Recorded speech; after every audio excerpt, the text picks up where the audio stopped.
Hello everyone, and peace of Christ to all of you. Please invite your friends and let us have some good time.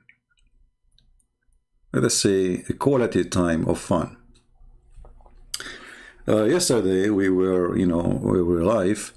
We saw some people posting that there is a debate between a person, his name is Daniel, and David, which we know David, most of you. For me, I don't really, those debate are not debate, because as long there's a moderator and there's 10 minutes for me, 10 minutes for him, people go prepare for a topic and they get some information from the internet, they put it in front of them in the computer, and they will be reading a paper. So just pause the paper and there's no need for a debate. Secondly, a debate should be between two people who they are qualified in the education, which means you cannot debate a rabbit. If you are, let us say, a goat, it have to be between two rabbit or two goat or two human or two smart or two idiots. But someone who do not know his religion, and yet he want to debate about his religion and our belief. That would be very funny. And today we will show you why those Muslims are not qualified to talk about their religion. You see, I did not watch the debate. I just moved for like a little bit in the introduction. Let me see where this guy start talking, and I will show you how right away we will start laughing. This guy is just a certified idiot, and he's a kid. And by the way, I'm not insulting him, but this is who he is. Listen carefully and see what he will say. Where he start talking, let us see.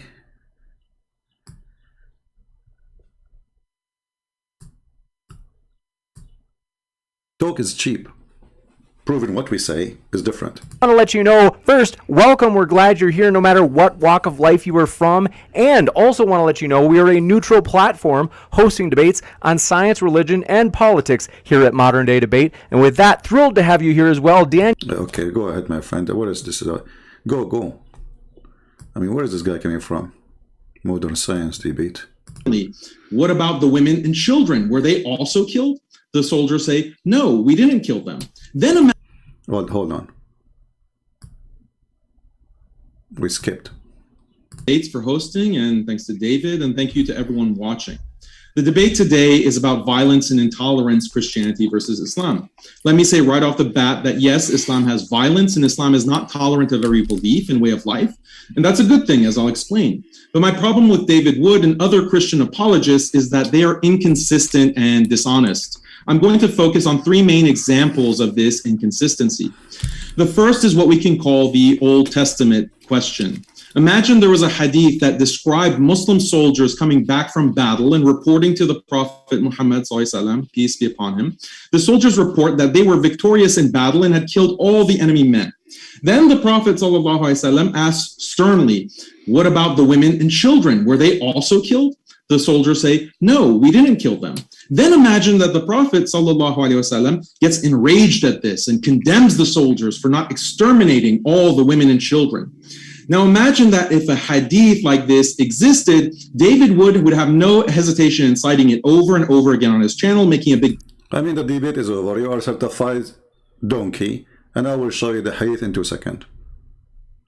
And then everybody will be laughing at you. You are a certified donkey. So obviously this guy did not know his religion.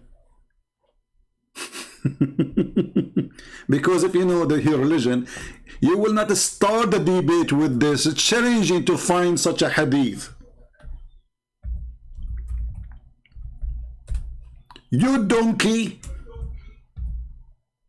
And by the way, they said to me, why you use the word donkey?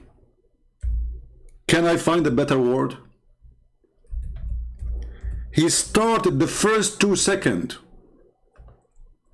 in his argument challenging. Imagine if David Wood can find such a hadith. This is the start, you donkey. This is the start of your challenge. Imagine if David would can find such a hadith.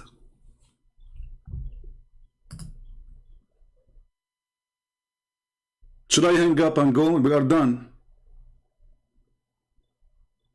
Because he is challenging David Wood to find such a hadith.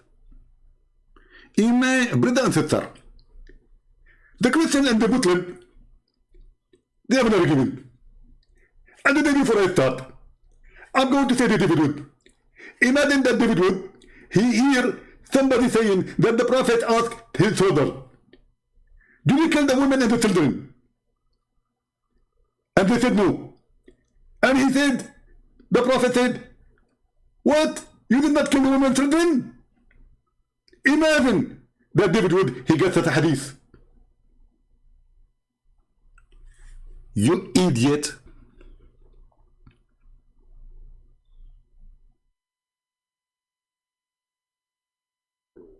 This is the guy who wanna debate us, challenging us to find the hadith says that the Prophet, he encouraged them to kill their children. Yes, he did. They were asking him, when we are going to attack the enemies, we are killing their women and their children. Is that right? He said, they are from them, which means he encouraged them. He said, don't worry about it. They are from them, so kill them.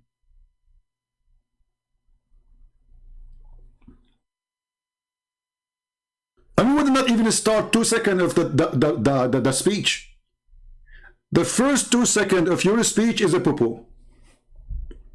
And why we need to go to the hadith? Isn't it the Quran, you idiot, said that Allah, he sent Moses to learn from a guy, his name is Al-Khadr.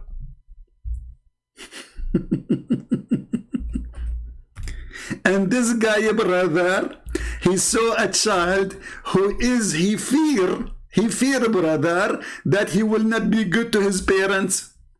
Okay? So he slaughtered him.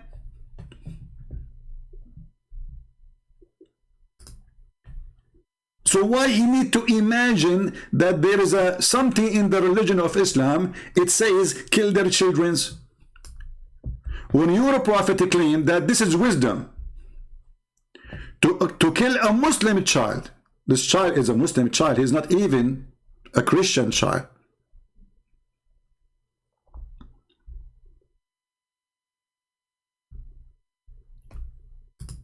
And Allah, brother, in the Quran explain why the Al-Khadr, he killed the youth or the boy. Because simply his parents were people of faith, so they are Muslims. Okay, but isn't Muhammad, he says everyone is born as a Muslim? So this person is 100% Muslim. He's born of a Muslim family. His parents are Muslims. Isn't your prophet, he says that the child, he is going to be a Christian or he's born as a Muslim by nature, by fitrah, and then his parents will make him a Jew or a Christian or a Muslim. Here we go, the parents are Muslim, so even that proved Muhammad to be a fraud, because if the parents will make you a Christian or a Jew or a Muslim, the parents are faithful, so how come the child is not? And now the child, he did not do anything yet. He did not become a person who have no faith. He's just a plain in the street. So the guy, he took him, he slashed his head, he smashed his head with the wall or in the floor, as it says in the interpretation. Why? Because we feared. We feared. He is not even sure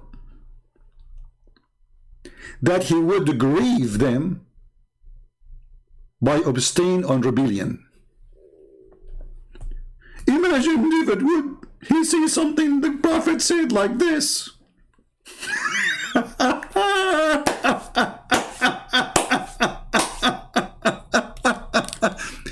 So imagine this guy was debating me, and it is not David Wood who is talking to him. It is me. The debate is over. We just showed you from the hadith, and this is authentic, Sahih Muslim and Sahih al-Bukhari. And now we are showing you from the Quran.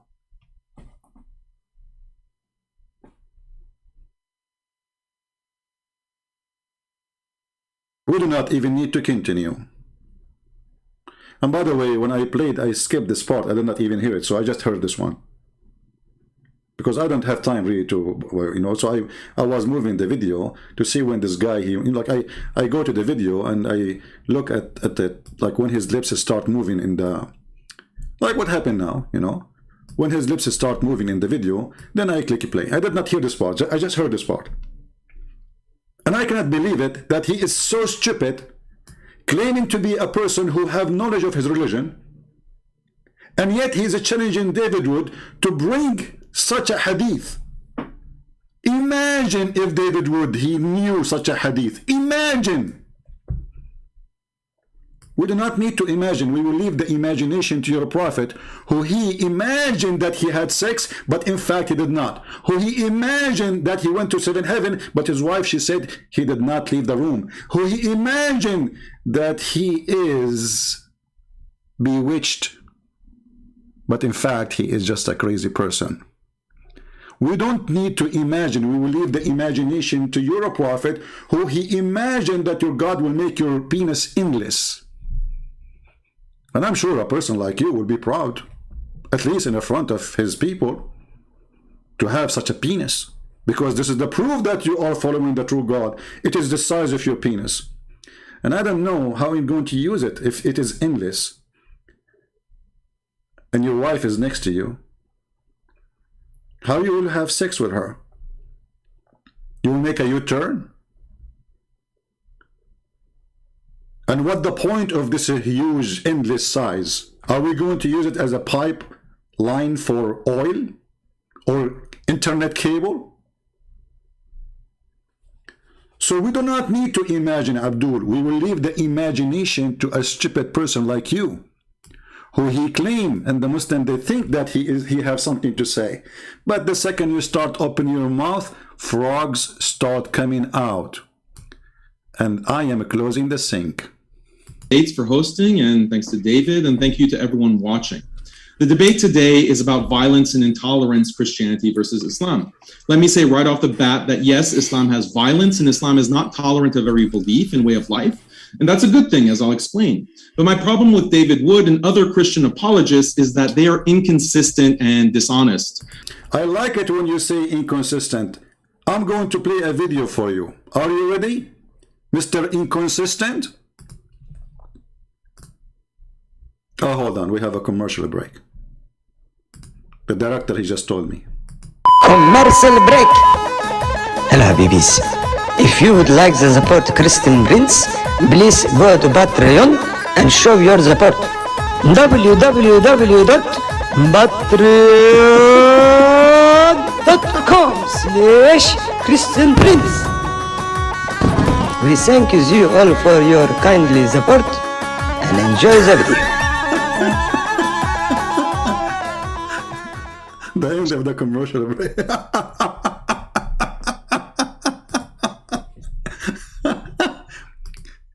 So the Christians are inconsistent, brother. They are inconsistent. Let us examine that. I mean, if I want to make a statement about every word you say, we will spend the coming century to finish this video. I mean, what's wrong with you? You are just a dump machine. You walk, you don't walk, you do poo-poo. The poo-poo is dripping from you. The Christians, my problem with the Christians, apologists, and someone like David Wood and Christian apologists, that they are inconsistent. Sheikh, tell us something. They reported that Imam Malik ibn Anas was approached by a man of the people of innovation. So he said, stop, Imam. Stop. Let me debate with you. Let me debate with you. So Imam Malik had some time on his Imam Malik, he have time. You know what he is doing for a living. You know, he's just masturbating, as Muhammad used to do. And even his friend, they come to the house, sleep in the house, and they masturbate. And then the wife, Aisha, in the morning, she said to them, oh, hold on. If you want, I can teach you how to take it off, because this is what I do to the Prophet. I scratch it with my fingers. So Imam Malik have time. He just finished masturbation. free time. So he said, okay, then what? So the man says, if I beat you in my argument, in debate, you follow me. And if I don't beat you and you beat me, I follow you. Okay, okay. So Imam Malik says, okay. Okay, okay. So he accepts the terms and the condition. In 2 seconds, he will refuse the term and the conditions. I mean, do you see the stupidity of those who claim to know Islam? He just said, okay. Well, he just told you, if I win the argument, you leave your religion, you follow me.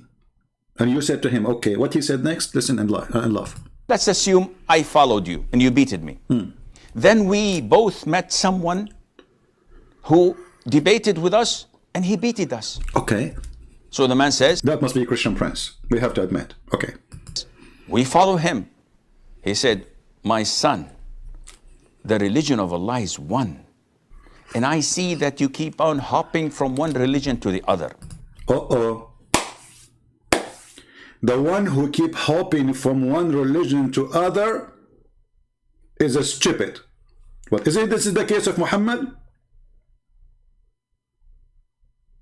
How many religion Muhammad he changed? 40 years of his life, according to Muslims, he was not a Muslim. Now I know this guy will say, no, he was a Muslim, he was following Abraham. Well, you idiot, the Quran say clearly that your prophet, he was not following anything. He do not know what faith, and he do not know what scriptures.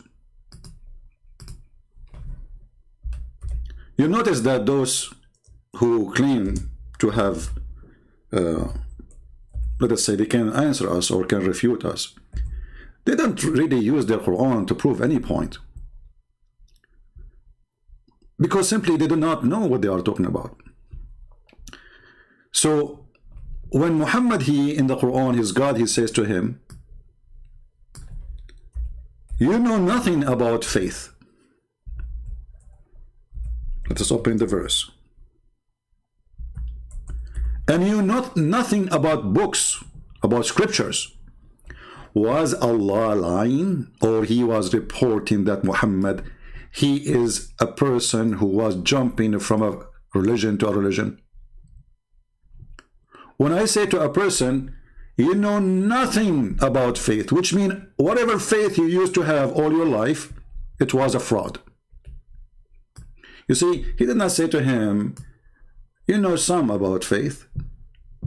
He didn't say to him, you have little idea about me. He said, you know nothing.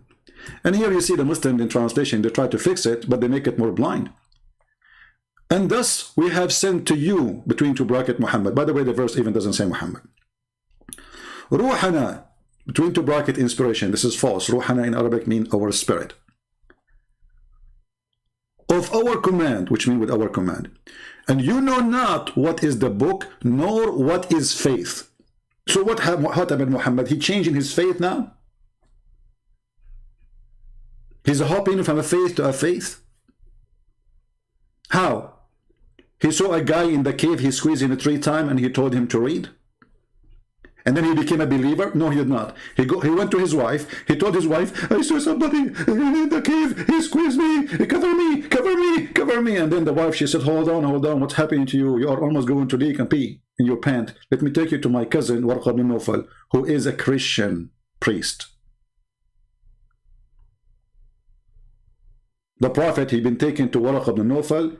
The wife, she told Muhammad as if he's a kid, tell him your story, tell him, go ahead. Muhammad told him, there's a guy, he came to me, he squeezed me 3 times, and he told me read. And then Warqa, he says, oh, this is the Namas. He is the angel of Allah. So the guy who was being squeezed, he did not know what's happening, and the guy who did not get squeezed, he knew what's happening. This is how your religion started, supposedly. Not to forget to mention that your prophet, he have something called the examination of inspiration.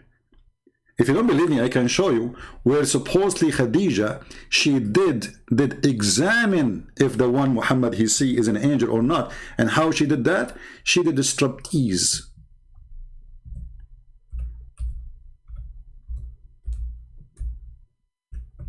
And as long I don't like to say something without showing a reference, let us find it.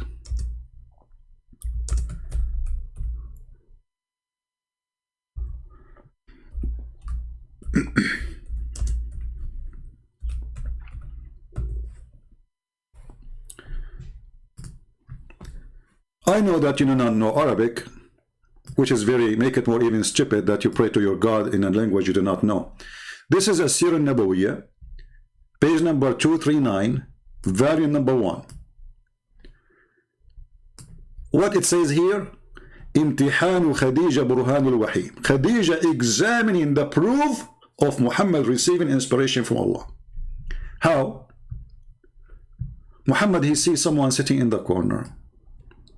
And as usual, Muhammad, nobody see what he see. Because Muhammad, he have an X-ray vision. I mean, the angel in the corner, but Khadija next to him in the bed, she cannot see the angel, but Muhammad can see him. Look like the angel, he have an equipment who he can blind a person and the other person still can see. In other way, he was invisible for a person, but he is invisible, or yeah, he can be seen by the other person. If we translate what is in front of us, we will see that Khadija, she said to the guy, or Muhammad, aka Allah, oh, when you see your friend, which means the angel, come to you, let me know. Let me know, Habibi, let me know. So Khadija, Muhammad, he said, Khadija, I see him, I see him. So she said, okay, if he come to you, tell me about it, which means Jibreel. Okay, so he came. This Jibreel, he came. But Muhammad is not sure now he is Jibreel or not, remember. So Khadija, she said to Muhammad, okay, Habibi Muhammad, get up, my cousin, and sit in my left thigh. What?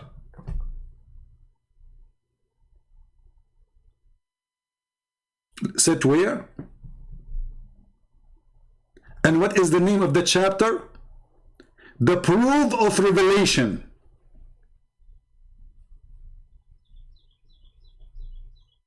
What is the proof of revelation in Islam?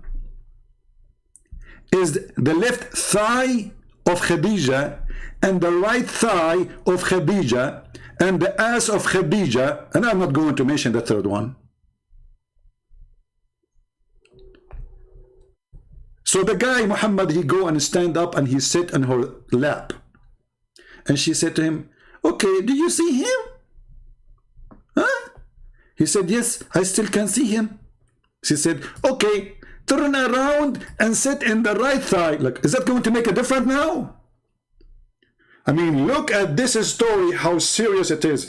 Because there's a difference between sitting, maybe in the right, maybe if he sit in the right thigh, Muhammad will not see him no more.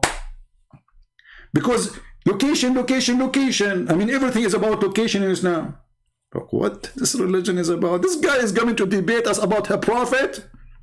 This is your prophet, or this is what is this? And then she said, okay, sit in the right thigh. She said, do you see him? He said, yes, I see him. She said, okay, now turn and sit in my lap, because this is the position of sex. She said to him, do you see him? He said, yes. And then she started taking off her clothes, and she said, do you see him? He said, no. She said, rejoice, my cousin, for by sure, for Allah, by Allah, he is an angel, not the devil. Look at this. So you potato, you are coming to debate us about a prophet who he himself could not even know if what he see is an angel or not, and his wife, she have to do striptease, moving him like a potato, like a puppy, in the top of her lap, from the right leg to the left leg like a monkey, and she keep asking him, do you see him? Yes, I see him. Okay, sit in my lap. Do you see him? Yes, I see him. And then when she take off her clothes, she said, do you see him? She take down her veil. This is the translation of Google. Do you see him? Well, the Muslims, they say that this is a proof that this person who Muhammad is seeing in the corner is an angel. Why? Because, well, she is getting naked, and an angel don't like to see naked women. Well, I say, this is my opinion, by the way, I think that the angel, he don't want his eye to be hurt, because obviously she was very ugly. So he ran away. The angel was watching, he was saying, please don't take off your clothes. Don't do it. And here when you to us, the Muslims, who they claim to be smart, where Khadija, she learned this trick. Like, she used to encounter angels every day, and she stripped to the previous husbands too. Maybe Khadija, she was a striptease lady, and she have a lot of expertise with angels. And as long Khadija, she knew that the angel, he will not be staying in the room if she take off her clothes. So what the point of sit in my right leg and left leg? Just strip and finish it. Take off your panty, see him to him, say, Muhammad, do you see him? He will say no. Tell him this is an angel. When I say stupidity is amazing, I mean it. Guys, shall I continue in getting this guy busted, or we are done? I mean, this is too much, isn't it? Shall we continue? Let me know if you like me to continue or done, because he is not really worth it. He's just a kid, you know. Actually, what made me upset from David Wood, where he got those kids? You know, he collected a bunch of kids from the street. Like, Mimi Hijab is a kid boy. Nobody even listened to him. He was a street corner shouter. Even Muslims don't listen to him. He made him famous. Why you do that? If you want to debate, at least debate somebody he have knowledge in his religion. Don't debate kids. It lower, you see, I open my sky for everybody to call me. I don't consider this is a debate. Yesterday, a kid, he is 14 years old, called me. Can I call it a debate? Ultimate 40 called me. Even Ultimate 40 called me. Can I call it a debate? Go, brother. Tell us more, brother. I'm going to focus on three main examples of this inconsistency. The first is what we can call the Old Testament question. Imagine there was a hadith that described Muslim soldiers coming back from battle and reporting to the Prophet Muhammad, peace be upon him. The soldiers report that they were victorious in battle and had killed all the enemy men. Then the Prophet asked sternly, what about the women and children? Were they also killed? The soldiers say, no, we didn't kill them. Then imagine that the Prophet then imagine, your Prophet did that, you idiot. gets enraged at this and condemns the soldiers for not exterminating all the women and children. Now imagine that if a hadith like this existed, David would have no hesitation in citing it over and over again on his channel, making a big deal about it, denouncing Islam for it, and generally characterizing Muhammad as an evil, bloodthirsty man. But the reality is there is no such hadith. Yeah, there is no such a hadith. Christian Prince was showing you a hadith does not exist. And this hadith was in Bukhari and Muslim. But it does not exist. In reality, there is no such a hadith. Imagine. Okay, we finished the part of imagination now. Continue. Let's see here.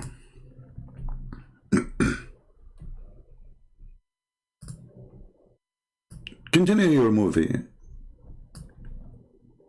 Instead, this is what we read in the Bible about Moses. In Numbers 31, verse 14 to 18 of the Bible, we read, and Moses was angry with the officers of the army. Moses said to them, have you let all the women live? Now kill every male among the little ones, and kill every woman who has known man by lying with him. But all the young girls who have not known man by lying with him, keep alive for yourselves. Shall we go to the story of Bani al-Mustaliq and what your prophet he did with them? Shall we go to the story of Safiya and we see what he did with them? And why you don't tell us what is the story about Moses? If you idiot, you idiot. If you go to your Quran, you will see that the story is in the Quran. And Allah, he punished the Jews for not killing everyone there. Not only they did not kill, according to your Quran, they did not even attack.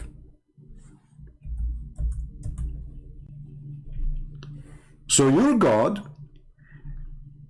he enforced a penalty because the Jews refused to kill those who live in a country called, supposedly, according to the Quran, the translation for sure, the Quran never mentioned the word Palestine. So Allah, he said to Moses, tell your people, all my people, enter the Holy Land, which Allah has assigned to you, and turn not your back in what? In fight Okay, what we will do there? We will kill everybody. They said, Moses, this is a holy land. Okay, well, Moses, in this holy land, there's people of a great strength. You shall never enter it. So the Jews refused to kill. Which story is true? The one in the Bible or the one in the Quran? Then there's only two Muslims, Muslim Jews here. They accepted to follow Moses to do the attack so they can kill the women and the children.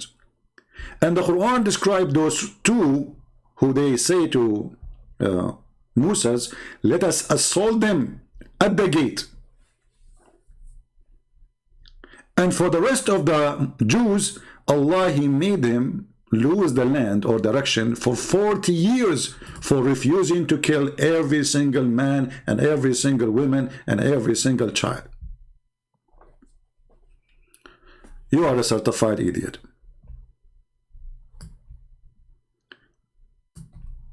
Now, I think I'm going to stay. If this guy, he said 2 words, I will make a comment. I better maybe move it a little bit.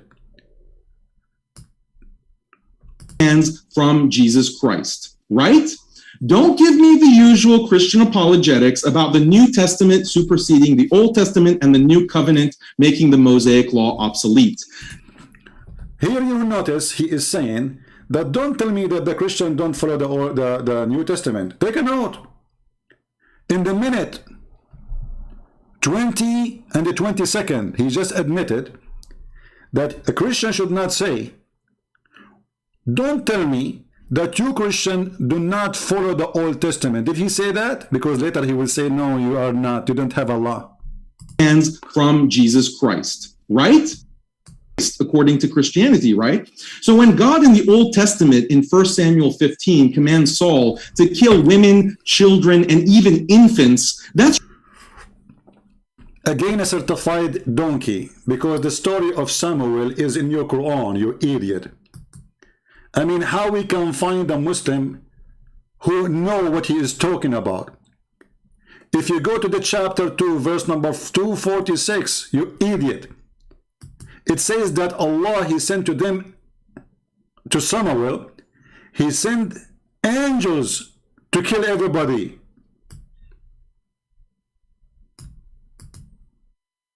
Have you ever heard of such an ignorance? If this person he knew, he will not say what he is saying. And I wonder how long it's going to take me to finish this video, because whatever he's saying, I have to say something about it. This is a chapter 2, verse number 246. Why the Jews are fighting and killing people? For the sake of Allah. This is your Quran. And your Quran confirm, you idiot, that they are saying why we should not fight those who they drive in us from our homes. So you're stupid. In the story of Samuel, according to your Quran, they were fighting the enemy who drove them from their homes, and they took their wives as sex slaves and their children. So when this coward, he quote a story about Samuel, do he knew what his Quran say about it? For sure he don't, because he is a certified donkey. And I apologize for insulting donkeys if any of them present with us today, because they will get upset. They have feeling too. Shall we go and find you the interpretation?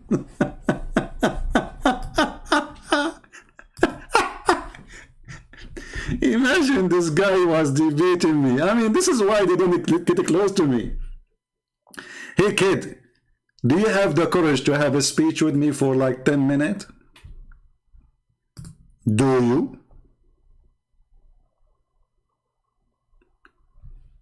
So why Samuel,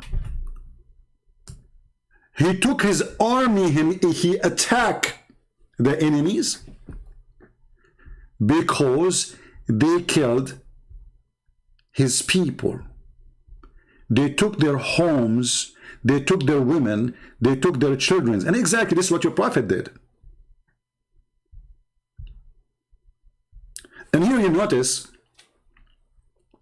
do you remember yesterday when a Muslim, he called me, he says, Jesus was not a savior. I'm going to show you, prove it to you. And then when I showed him the answer from his Quran and from his Hadith, he said, you run away to the Quran and the Hadith, which means he admit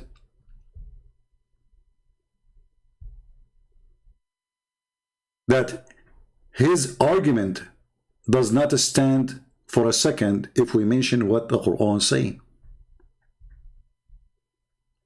And those people here, this guy is an example of stupidity.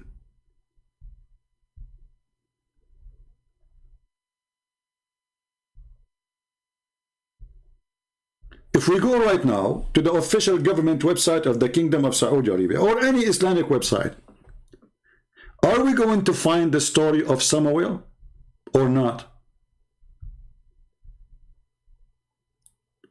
And if this is about Samuel or not, you will see the verse confirming that the Jews and Moses, the one who was he accusing, why you are killing, he was defending his people, who the enemy, they killed their children and they raped their women.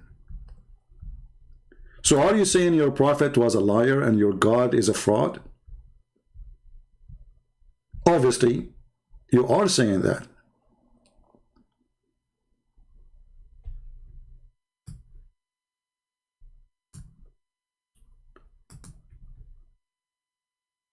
Let us go and see the interpretation for the verse, so the Muhammadan, they will not say this guy is making things up. Now, which interpretation I should show you? Al-Tha'labi, Al-Qurtubi, Al-Baghawi, because all of them, they say the same. You are a certified donkey, my friend.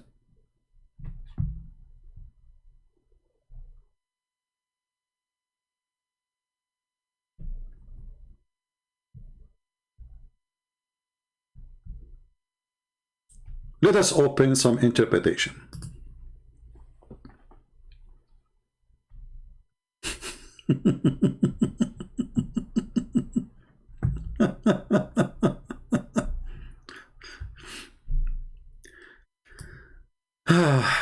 Tafsir al-Baghawi. Tafsir al-Baghawi. Page number 296. Volume number 1. And here it says that the real name of this person we are talking about, his name is Shemuel. Muslims always, they have their own funny way to say words. Shemuel. So Samuel became Shemuel. All right. So you go read here. Let us see what they did.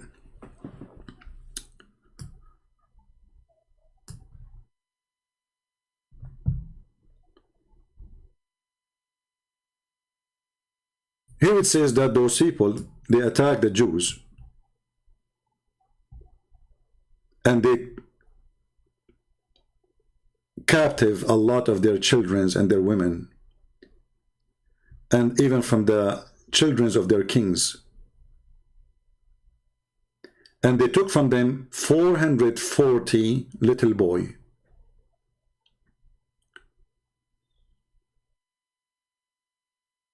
Now the rest of the story is really, funny. But the story here is saying that the Jews, they ask Allah to send angels to fight with them, so they can slaughter those people. And the one who do that is a person, his name is Samuel.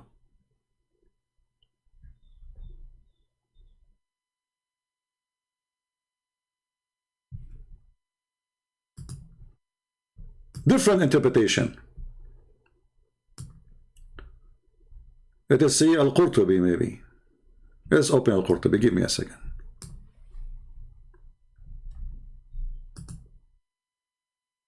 So people will laugh at the stupidity of this religion. Garbage in, garbage out.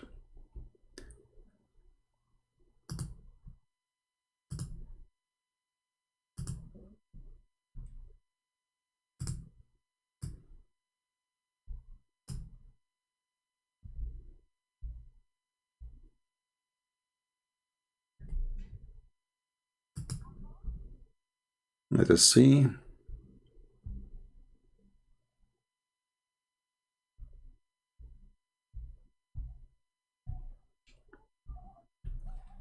Let us use this translation here. We will use this one. You know, always I will give you the link, so you can use Google translation from your side. Let me post it for you. You will see even in the Islamic translation, they are saying that those who Samuel was fighting, they killed every single woman. They killed what? Every single woman of the Jews except one.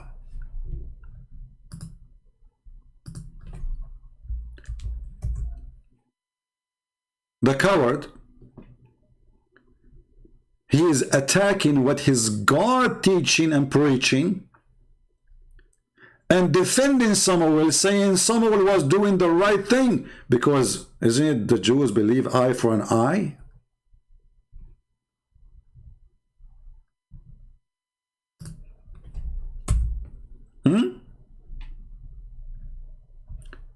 Let us use Prophet Google translation and let everybody laugh at you, idiot.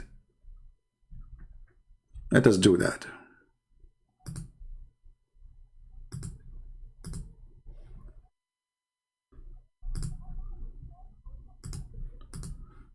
All right, we open it in Google browser so we can translate.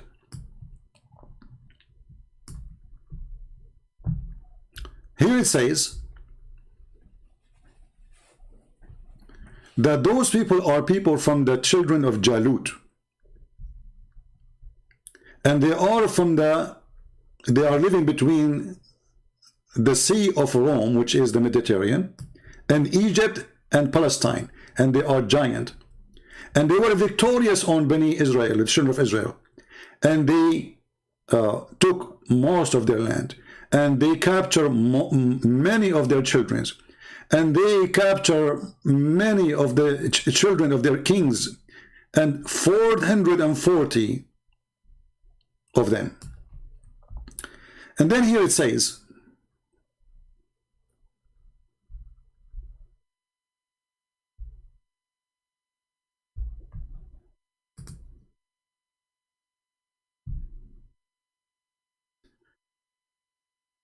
and they force on them jizya, which means the same as Muhammad, he forced on the Christians. He forced pay or die, those who are still alive. And they took their Torah. And the children of Israel, they faced from them a very horrible time. Bala'un wa shidda. And they did not have a prophet at that time to lead them. And those who they are from the children of the prophet, they were destroyed. And they did not have anyone left except a woman. She is carrying a baby.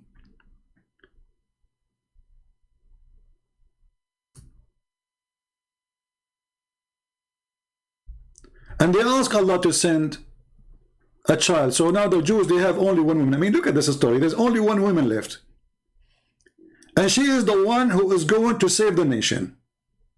And this woman, she gave a birth to a child. His name is Shemuel or Ishmael, which means Samuel.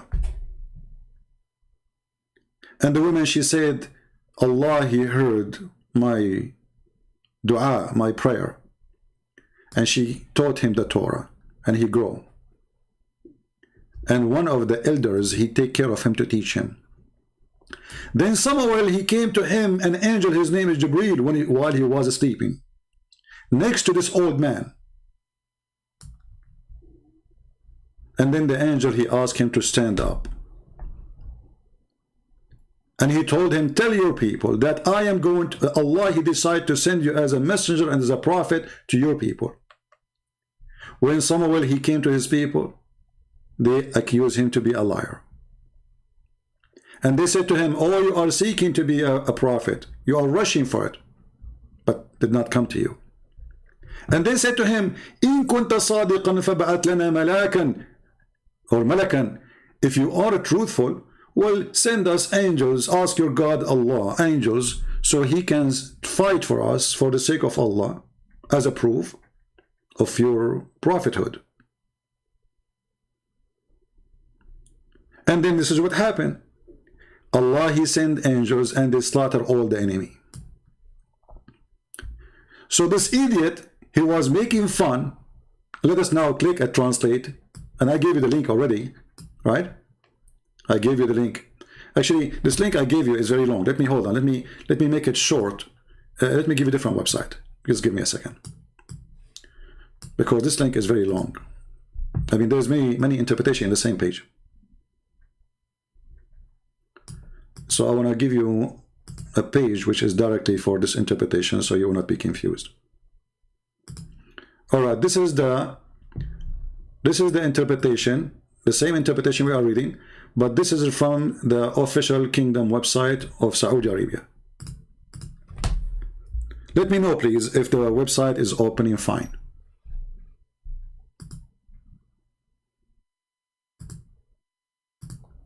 All right. Let me know if you can view the website, because sometimes this website doesn't work as everything is Islamic. Is the interpretation appearing in your side or no? If not, I can give you a different page.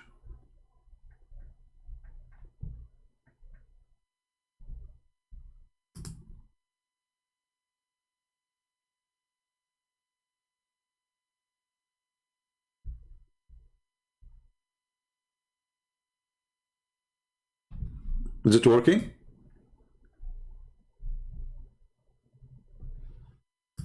Why you don't get modern day debate?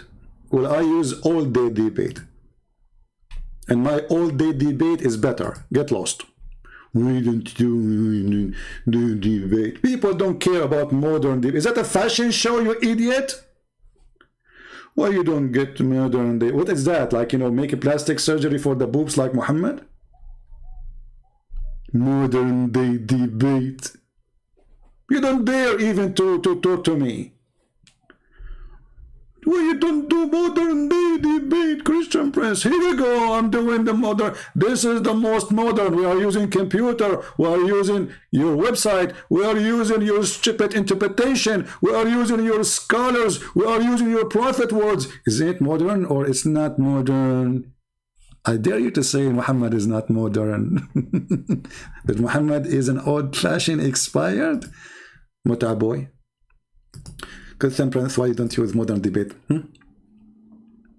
Christian Prince, be honest with me. What's the problem with you? Why you don't use modern debate? I'm really now, I don't know what to say to you. I'm really in trouble. I mean, I don't know what to say after what you just said. That's a lot. So let us go and do interpretation for what we showed you. Click, sorry, translation I mean. Translate to English. And now you will see all what we said to you there. How Samuel, he become a prophet, and how he was the only left child which is born after the enemy killed everybody, because only one woman, she was still alive.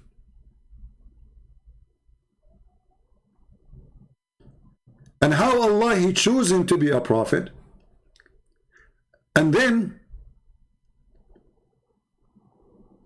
his people say to him, if you are a prophet truly, let Allah send you angels to fight and to kill our enemies.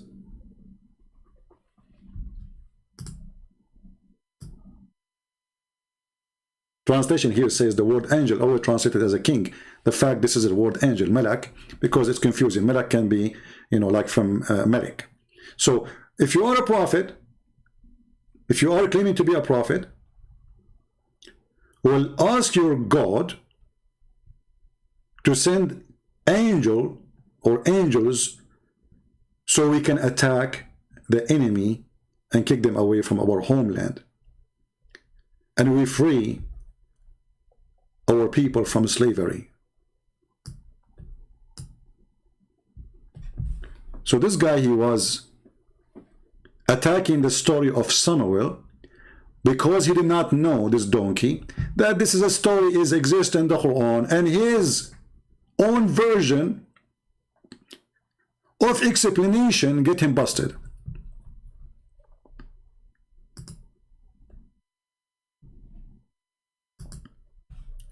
So do you know now why I say that those, I mean, like the Muslims, they want to debate someone like David Wood? They don't want to debate me, because I'm sure David Wood, he have no idea what I'm talking about. I'm not putting him down, but this is a reality. Because if he knew, he would say to him, well, hey, let us open the Quran. The story of Samuel is there.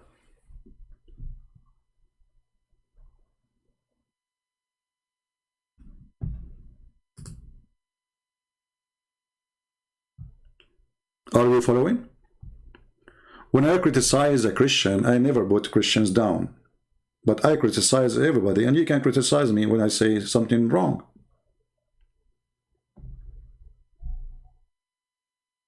When we say we are debating, that means the two people who are debating, they have a qualification. And obviously, the qualification is missing from both sides.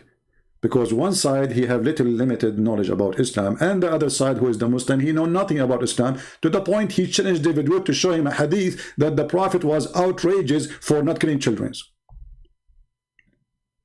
And this is the opening of his debate.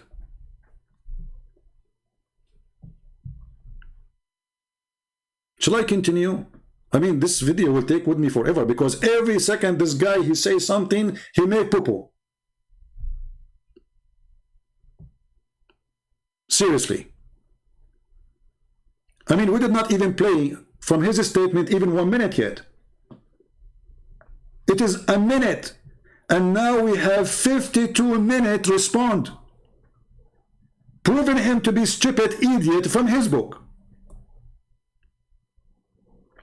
So how we can finish a video of 2 hours?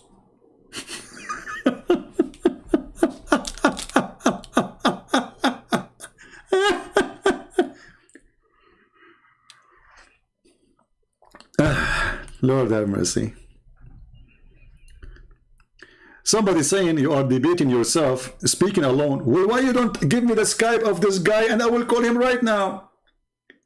You see, you coward, I am the only one who opened my Skype and say who dare to call me, including those who claim to have knowledge, including those who say they can refute me. So how they refute me? They talk to themselves. They make a video refuting Christian Prince, right?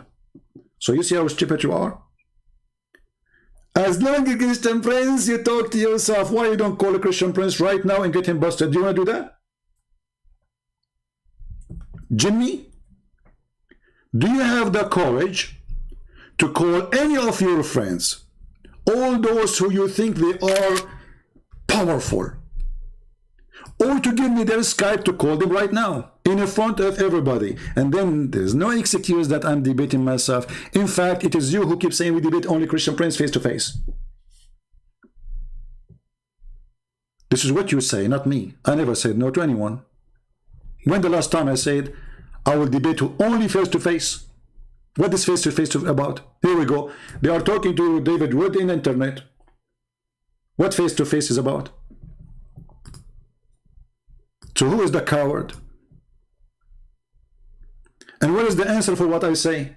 Like there's a guy, we show him, he's a prophet, he is farting from his nose. He's a prophet is masturbating. He's a prophet is cleaning his hand in the wall. He's a prophet is cleaning his poo-poo with his throw rocks. He's a prophet taking shower with dead dogs and women blood from period. He's a prophet is molesting a child. He's a prophet is going after his son wife and flirting with her. And then he answer, I am not here to debate. I want to show the truth.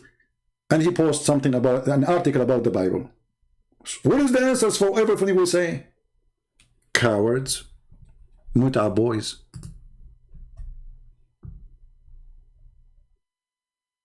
Muta boys.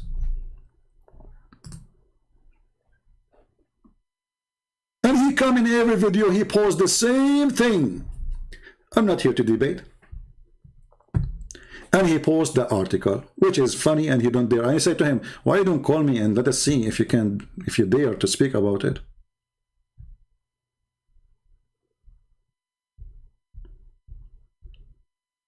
And now this Abdul, himself supposedly, he prepared himself for a debate. what David would. And all the argument he come, it is in his book against him.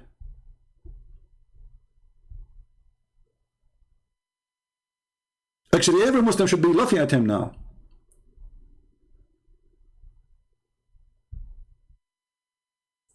How this can be a religion? How you criticize the story of Samuel when the Quran says that it's Allah who sent the angels to slaughter every child and every woman of the enemies? How you criticize the story of Samuel when it says in your stupid book that those people, they slaughter and they killed all the Jews and all the women until there's only one woman left, and she is the mother of Samuel?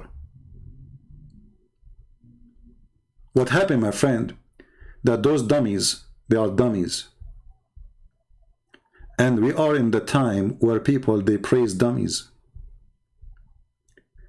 And because they are dummies, they don't dare to speak to someone knows and can get them busted in a second.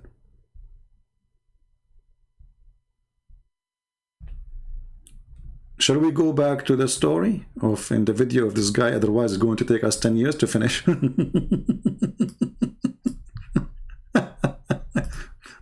Okay, boy, tell us more, brother. It's really Jesus who commanded that. When God in the Old Testament, in Numbers 31, 1 through 24, commands the believers to take virgin girls as sex slaves, that's really Jesus who commanded that. When God in the Old Testament, in Exodus 30, we just showed you this is Allah who command that. But remember, he just said this is Jesus. Remember that. The one who command Moses is Jesus. The one who command Samuel is Jesus. Take a note. And this is in the minute 1948. 34, 11 through 17, commands the believers to destroy the Canaanite altars and destroy their idols and symbols. That's really Jesus who commanded that. This is Jesus who commanded that, remember. Take a note. In a minute after, he will deny it is Jesus. When God in the Old Testament tells the believers to stone to death fornicating women, all those who violate the Sabbath, all those who blaspheme, all those who curse their parents, those are all in reality commands from Jesus Christ. Do you hear it? Did you hear it, Muslims? All of those are in reality the command of Jesus Christ, so he admitted that Jesus is God. But this guy, he will make a big poo-poo right after. He is going to challenge David, and he will say to him, well, Jesus did not bring any law.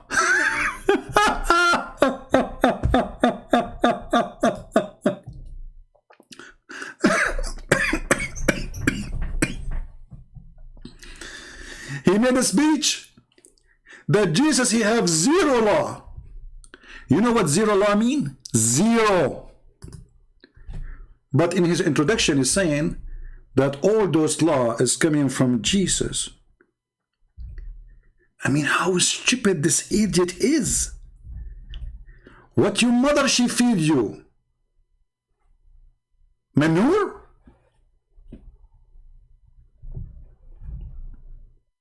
Right?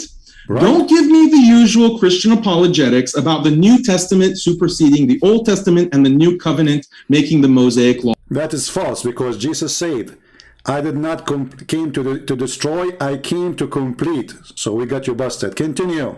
Obsolete. That is missing the point. The point is, according to Christianity, Jesus is the God of the Old Testament, which means Jesus commanded all that killing and stoning and slaughter, all the massacres, all the bloody cleansing of the earth that's described in the Old Testament. All the bloody things happening in this earth is the command of Jesus. Let us continue. Those are all coming from Jesus, and in fact, they're endorsed by Jesus for a 1,300-year period from Moses' time until Jesus' time. So you can't present this modernized picture of Jesus only preaching peace, love, and nonviolence. Jesus, according to Christianity, is quite a vengeful and wrathful God, or at least he was in Old Testament times. How can a Christian who has to believe all this about Jesus Christ turn around and criticize Islam for violence, especially since, according to the Bible, Jesus even calls for killing women, children, and infants? There's nothing like that in the Qur'an. You see, there's nothing like that in the Quran. We just showed you that this is in the Quran. Big mouth, potato, and everybody is laughing at your religion now. And not only that, the Quran refuted you that these people, they are fighting and killing the enemies as they kill them. As you mentioned the story of Samuel, that only one woman left from all the people of Israel. Only one woman left. This is according to your stupid book. And hadith. So isn't this the most outrageous double standard? Exactly. David Wood, please explain this. Explain how you can criticize Islam and smear the Prophet Muhammad ﷺ as a violent, bloodthirsty warmonger, when according to your own theology, your God, Jesus Christ, also commanded and approved of all these things and more. So David Wood, you're extremely dishonest when you criticize Islam, and in fact, Christians should really hate you for what you're doing, because you're essentially trained. David Wood, we hate you because we found that Allah is the one who ordered the Jews to attack the Palestinians in the Quran in chapter 5 verse 21, and we found that it's Allah who ordered Samuel to take an army of angels to slaughter every one of the enemies. We should hate you because this exists in the Quran in chapter 2 verse number 246. This is double standard, David Wood. We should hate you because Muhammad, he says, kill them, they are from them, those children and the women. We should hate you. You have double standard. And all those orders are from Jesus Christ.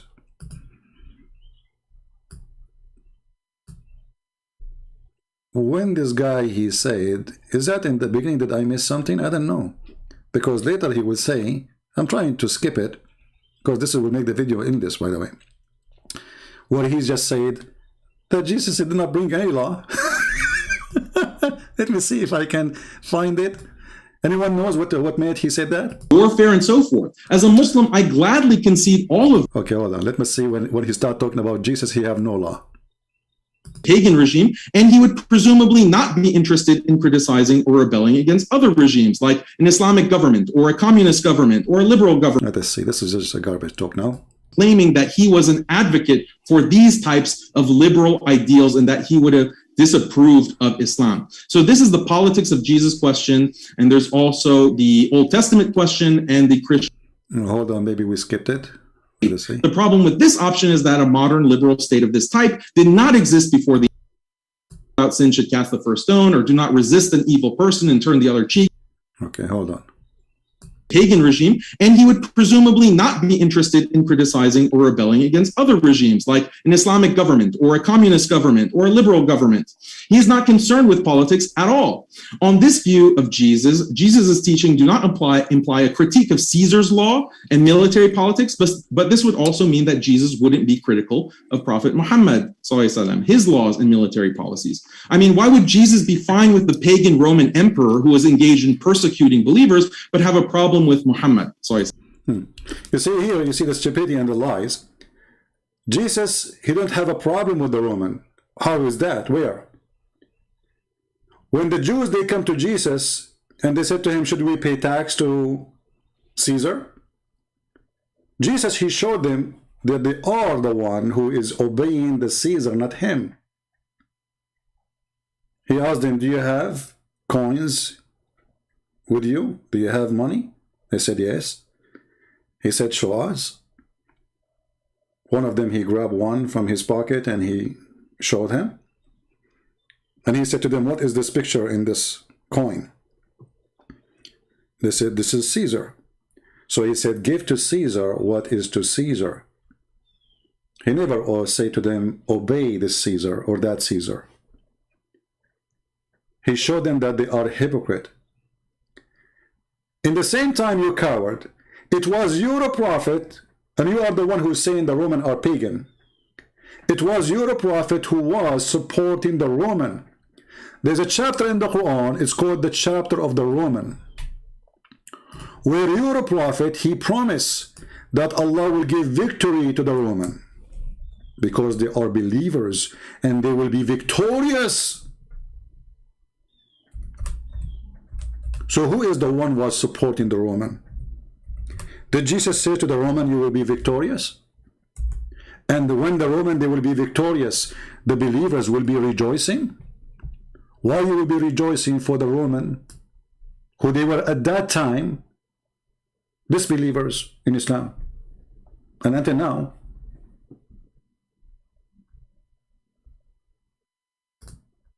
And when the Roman, they will defeat their enemies, which is the Persian, the believers, the Muslims, will rejoice that victory is given from Allah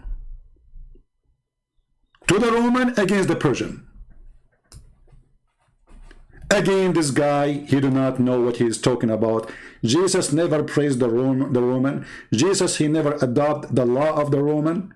And you idiot, you just confirm that by saying that all the law of Moses is coming from Jesus.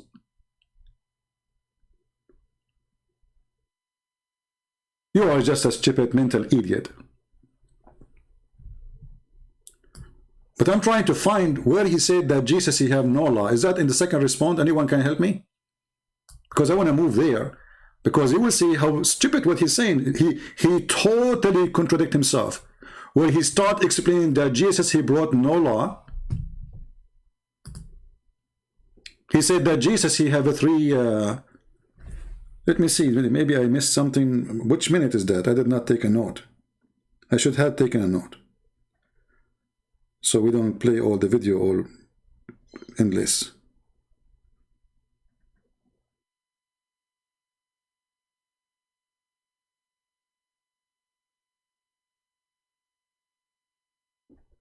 Yeah, I did not take a note when he said that. Which moment? If anyone knows what moment he said that, let me know. Maybe this is in the second response, I'm not sure. But because...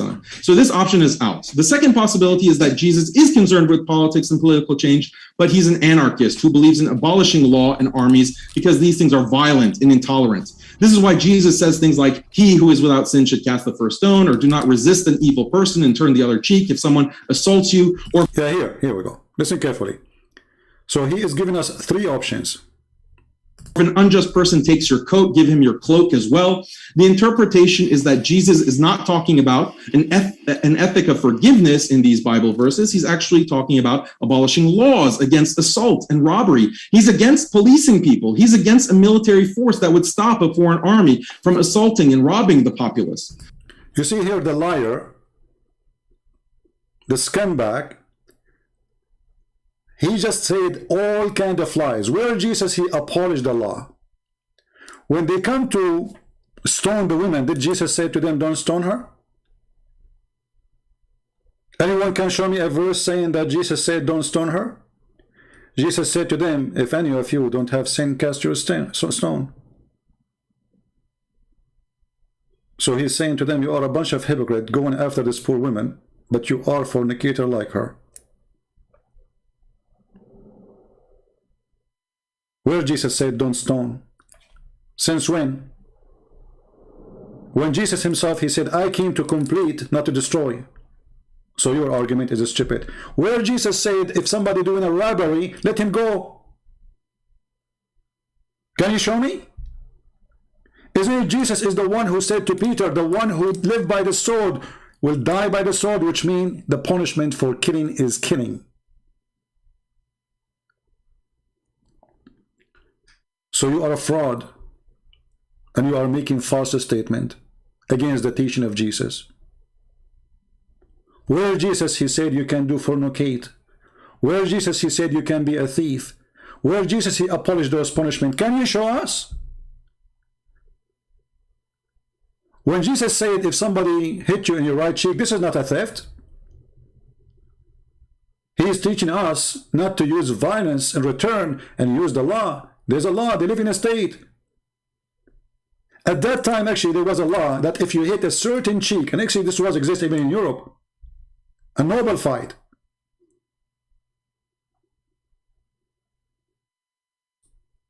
That if you use a certain hand, you go to jail. If you hit a certain cheek, you go to jail. So Jesus was saying, use the law and don't be a person who break it. And you are the one who said a second ago that Jesus is the one who brought the law in the Old Testament. So why you are lying? Where Jesus said you can beat each other. Where Jesus said, if a man rape a woman, let him go. Where Jesus said, if a thief, he's a thief, let him go. Where are you getting this from? You're a coward, a liar. On this view, Jesus would see Muhammad as very evil for the specific reason that Muhammad is not an anarchist. Rather, where Prophet Muhammad was doing all the crime you mentioned. As an example, when Muhammad, he attacked the Roman and he said, let us attack the Romans so we can get the blonde girls. Is that lawful? According to the teaching of Jesus?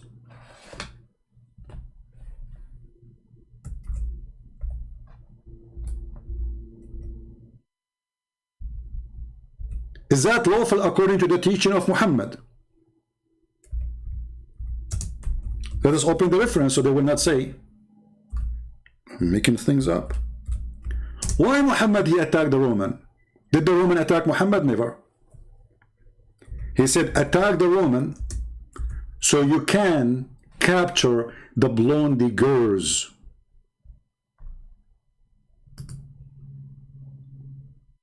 Is that a prophet of God?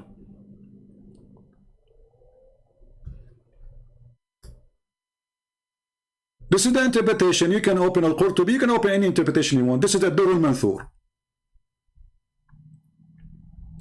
A man, he said to Muhammad, stop, tempt us with women. This is in your stupid Quran. But why he said that? Because Muhammad, he said, attack the Roman so you can get the blondie girls.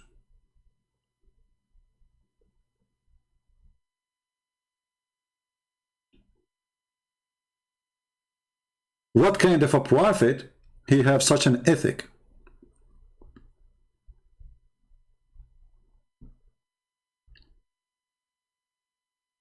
Is that from God?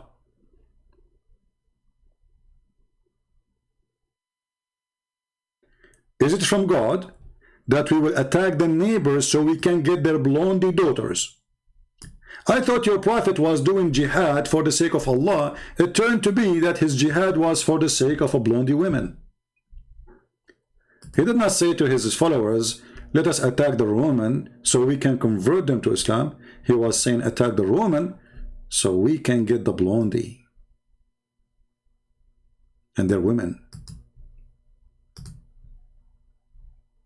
That is the truth. Can you respond to that?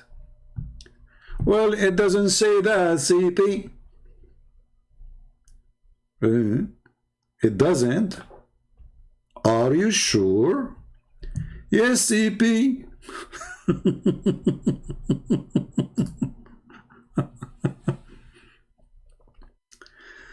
Oh, Lord have mercy. Let us see.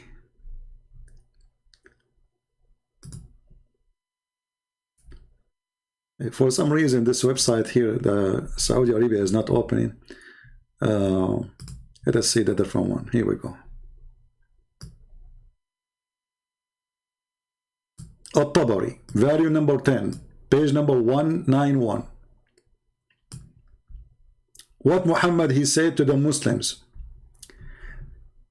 attack Tabuk and you will get the blondie girls and their women.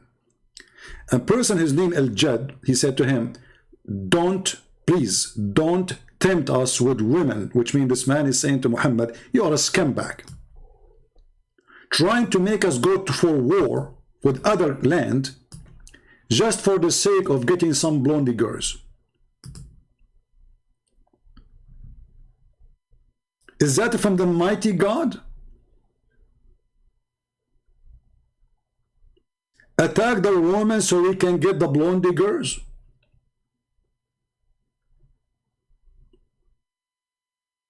And here, if you use Google translation, you might find it says the word yellow.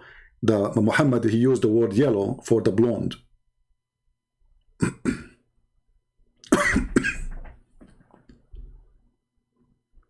What kind of a prophet he makes such an order? Attack the Roman and get the blondie girls. Attack the book so you can gain the yellow girls and the women of the Roman. You're a potato, my friend. Continue. We like potatoes anyway. Muhammad is someone who passed laws and had a military policy which entailed violence. But of course, such a view of Jesus is absurd, and no pre-modern Christian ever believed he was an anarchist, so this option is out. The third possibility is that Jesus is concerned with politics, but he is not a proponent of anarchy. Rather, he wishes to establish a modern liberal state. According to this vision of Jesus, Jesus wanted a state that upheld something like modern human rights norms and had a foreign policy that consisted of strictly defensive wars. On this view, Jesus would condemn Islam because Islam is not compatible with such a modern liberal state. Well, Jesus, he condemned Islam right away. Jesus, he said many things about religion like Islam. He said, don't pray like those hypocrites who pray in the corners. Don't fast like those who shout and scream and say, we are fasting. When you fast, wash your face and don't tell people that you are fasting. Jesus condemned child molester like your prophet. He says, it is better for a person who harmed the little one to put a milestone in his neck before he harmed the little one and throw himself in the deep ocean. My Jesus, he said, it's better to take your eye out of your head, better than your eye leading you into hell. And this is talking about fornication. Your prophet was a fornicator. And your prophet was a child molester. And your prophet used to look at women, and he keep looking until he get tempted, and yet he claimed to be a prophet of God. Who said that Muhammad is not mentioned by Jesus? Jesus said, be aware of false teachers, and all the teaching of your prophet is false. Since when we can find that Jesus said to a woman, give your breast so a man can suckle her? This is the law of who? The law of God?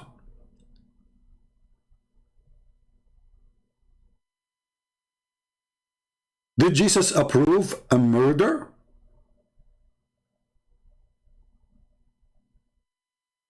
Isn't it the Quran says that Allah, he told the Jews that don't kill a soul, commit no crime? And this was an order to the Jews, which means this is in the Old Testament.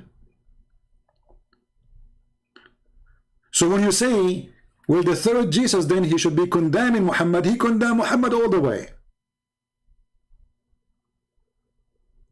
Jesus, he said, it's not what go in your mouth make you dirty. Muhammad, all of him he is so dirty from inside and outside.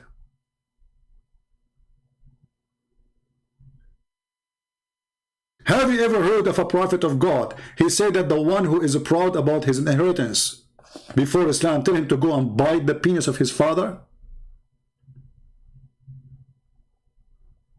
Is that a word coming from God?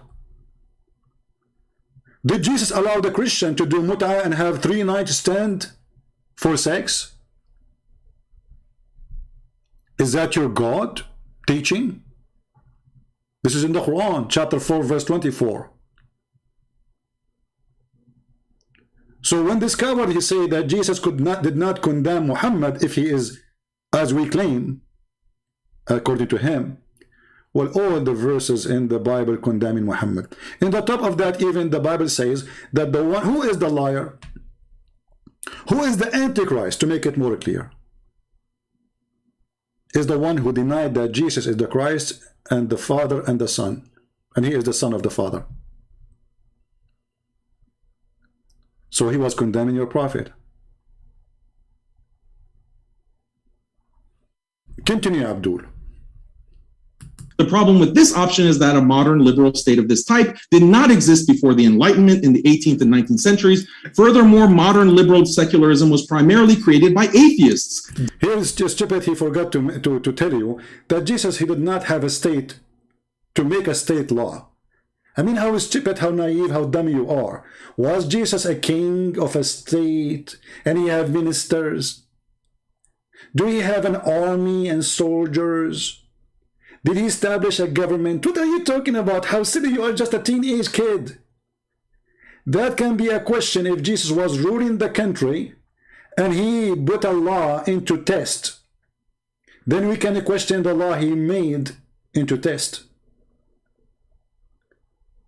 Look like this potato, he is even denying the Quran, that even the Quran says that Jesus, he needed support, and this is where the word Nasara is coming from.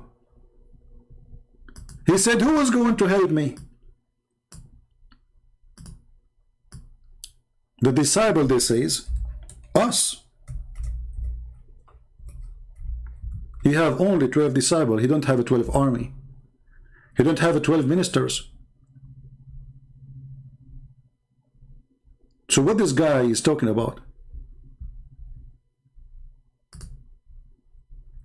This is where the word Nasara is coming from, supposedly, according to your stupid prophet. Then Isa, he said, he came. He know that disbelief. He said, who will be my helper? Well, he have a 12 disciple. He don't have a state. He don't have a country to rule. He don't have an army. He don't have a minister. So he's talking about Jesus' state.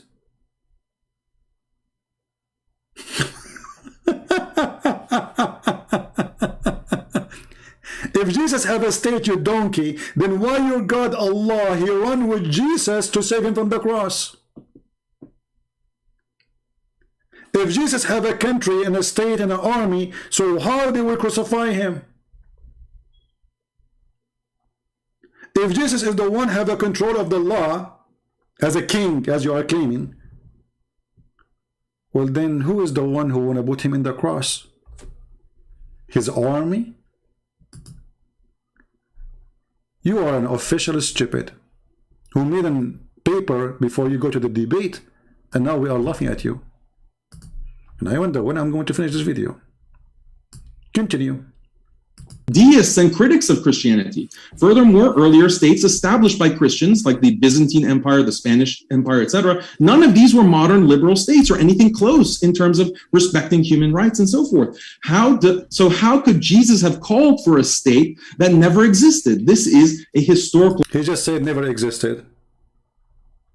So all the options you gave us, it was a fraud. Secondly, who said to you that the Roman state was Jesus' state? Who said that? Who said that the Spanish state was Jesus' state?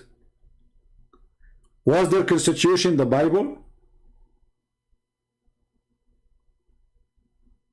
What this guy is talking about?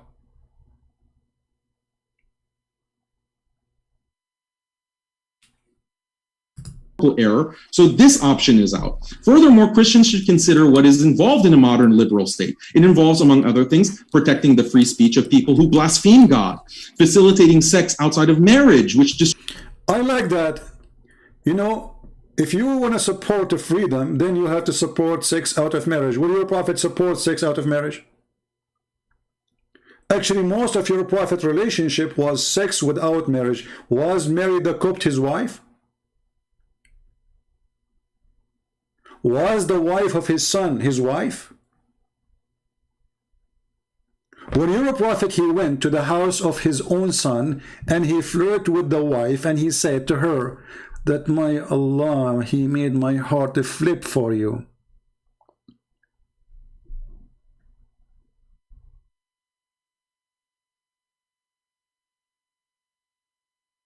Where is the person who have a dignity and he protect relationship of marriage? Isn't it your religion says that if you have a daughter, she is not from marriage, you can have sex with her? Let us show the reference. You Muslims are the one who protect the family and relationship of family and marriage and the value of marriage. Mut'a people.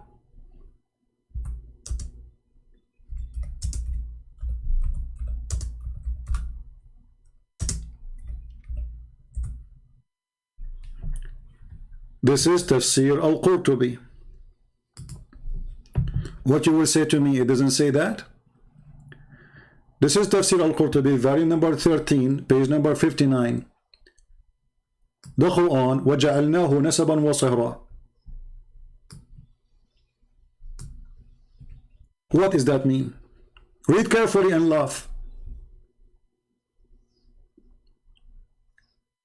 Any relationship is coming from illegal relationship is not to be considered.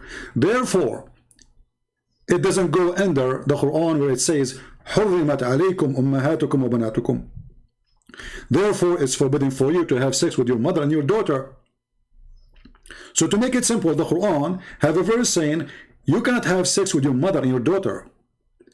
But at the same time, the page here saying that if the daughter, she is a daughter from adultery, she is not your daughter, so you can have sex with her and F her. This is why, according to Islamic law, and this guy will talk about justice and law, is that a justice that a child, he is born of fornication, he cannot have a child support? What kind of justice is that? Is that justice that a child, he is born of a fornication, we can F the child? And yet he is my child? Isn't it true that a child of fornication, he cannot even take his father's name? What kind of religion? It says that it's okay to have sex with your own little girl, daughter, if she is a daughter from fornication.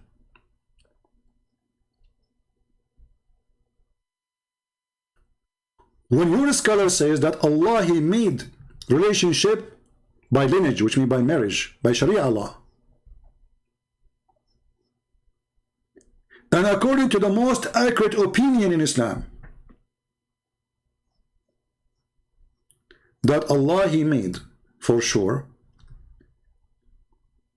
a human being by mixing the water between male and female according to the Sharia Law, which means mut'ah, or sex contract, as Muslims they call it marriage.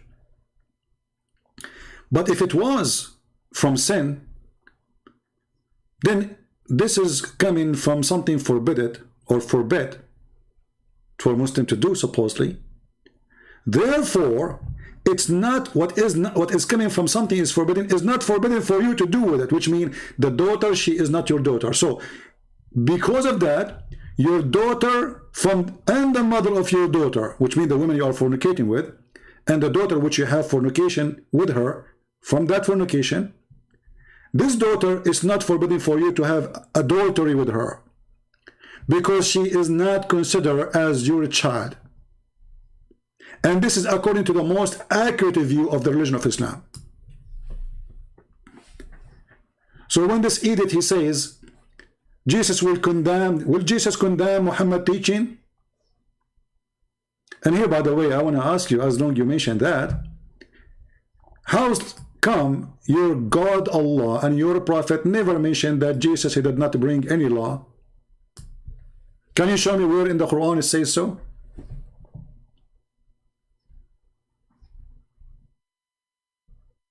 Destroys traditional family and gender roles. Where is that? Where is it that Jesus claims that the state should protect so-called human rights of this type? There is no proof of this. By extension, there is no proof that Jesus would have condemned the Prophet Muhammad or Islam for not sufficiently protecting people's rights to blaspheme and have fornication and who attack family life. Here you notice the stupidity of this person. Well, didn't the people, they call Jesus names? Did he kill them? Jesus in the cross, when the Jews, they were blaspheming him, making fun of him, crucifying him, what his response was? Father, forgive them, they do not know what they are doing.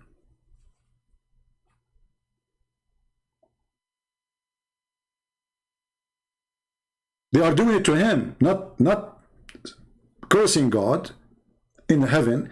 They are cursing God who is in the front of them. Jesus said, forgive them, Father, they do not know what they are doing. So again, you are an idiot. Continue.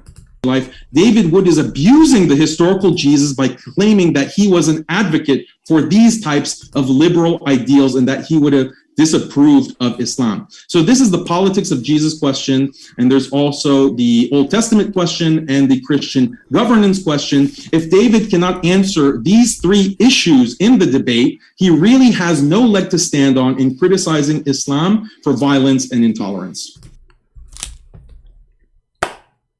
Well, we answer all those questions. And actually, I heard David, he is saying something very important, but I don't know which minute he said that. Let me see. Did I take a note? I'm not sure.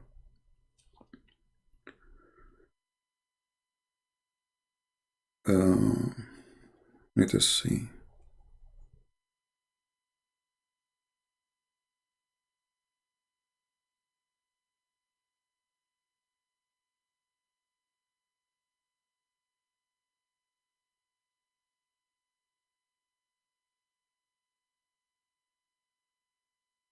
Okay, in the minute I have a note for this one. Let us go. 45. Listen to what David he said, which is very good. Pillar of cloud giving us orders right now, and you say, I don't have to listen to you. Or if you're not one of the people who were actually following him, you're someone else, and you're saying, I don't care what that pillar of fire says. I don't care about these people who are just led through the sea. I say God has the right to give life or to take life.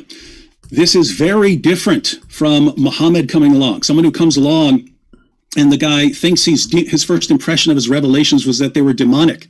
He has to be talked out of that by his wife and her cousin. He tried repeatedly to commit suicide. Whenever something was going wrong, he would try to hurl himself off a mountain.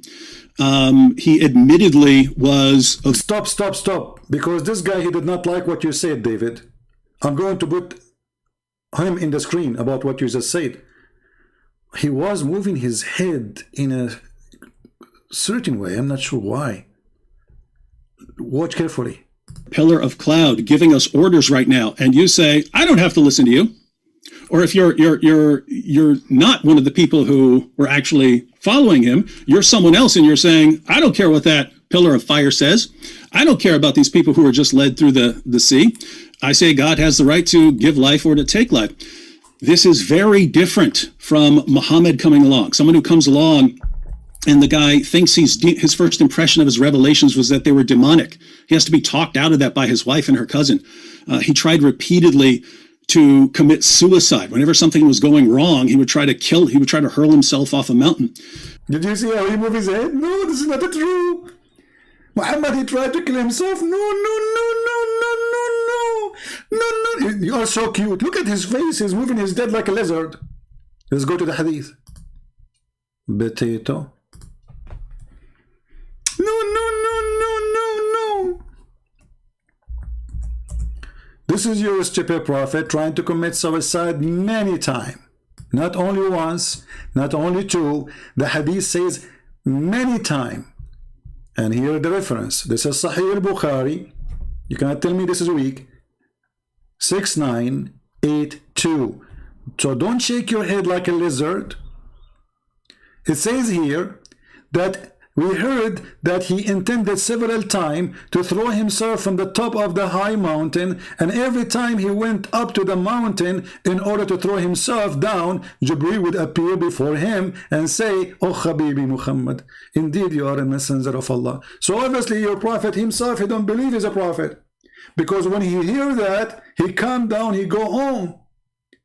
Which means the reason for him to go and try to commit suicide, that he himself is the last one to believe he is a prophet. And look how stupid Muhammad is. He needed the angels to keep coming to him. It's like a spoiled boy. You tell him, he go in the floor, he starts shaking his head and crying, I want candy, I want candy, you know, I want to go, and then his mom, she come and she give him a candy and he stopped crying. This is your prophet. Each time he want to commit suicide, each time, how many times? The angel appear for him, and the funny is that the angel, he wait until Muhammad climbed the mountain. Look like the angel, he like to see Muhammad hiking. I mean, why the angel don't appear to him when the guy is leaving the house? Why he wait until the guy in the top of the mountain, and now he is negotiating with him? Secondly, isn't it your prophet, he says that the one who kill himself, he will end in hell? So why he's trying to kill himself? Isn't it obvious that your prophet is a monkey? His brain is a brain of a coconut? He think he's a coconut. He climbed the tree, he want to jump. Jibril, he come to him, hey coconut, don't jump. Truly, truly, you are not a coconut.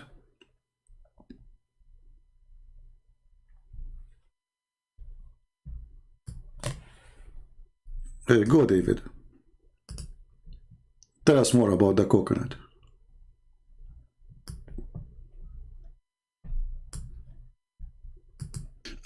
He admittedly was a victim of black magic that gave him delusional thoughts and false belief. He admitted that Satan tricked him into delivering revelations promoting polytheism. I mean, where do you see that in the prophet? Someone delivers a revelation, promotes polytheism, comes back later and says, the devil made me do it. So this is, it's not just, hey, there's not enough good evidence here, or there's not enough miracles. It's, this guy is the least reliable person in history. If I were... This is the best statement. He is the least trustworthy person in history. He's mentally ill. He's a child molester. He's a thief. He's a fornicator. He go to his son's wife and he flirt with her in the house of her husband. They are not divorced. She is under the roof of a husband. He flirt with her, and this is in your book. So when an idiot, he come and say, we have a law. Okay, shouldn't we ask who is the one who provide the law for you? We find that the law is coming from a guy who want to kill himself many times. From a guy, he been squeezed by an angel, and his wife, she discovered this an angel or not by doing striptease. By a guy, he legalized for him that a Muslim, he can have 4 wives, but he can have unlimited wives. This is a law. It's a law of God, that God, he made a special law for Muhammad, and there's a special law for the Muslims. It's a law that you cannot marry a woman her husband is dead if she is the wife of Muhammad. Special law. Isn't it obvious that this person is mentally ill, creating a law to fit with his jealousy? He don't want any man to sleep with his wives. How come he slept with women who they are widowed, but his widowed cannot sleep with women, with men who they are alive? He's dead now. Aisha, she can't get married. Khadija, she have 2 husbands before Muhammad. Muhammad have no problem to sleep with her because she is rich. So how come when his wives became widows, they cannot marry after Muhammad?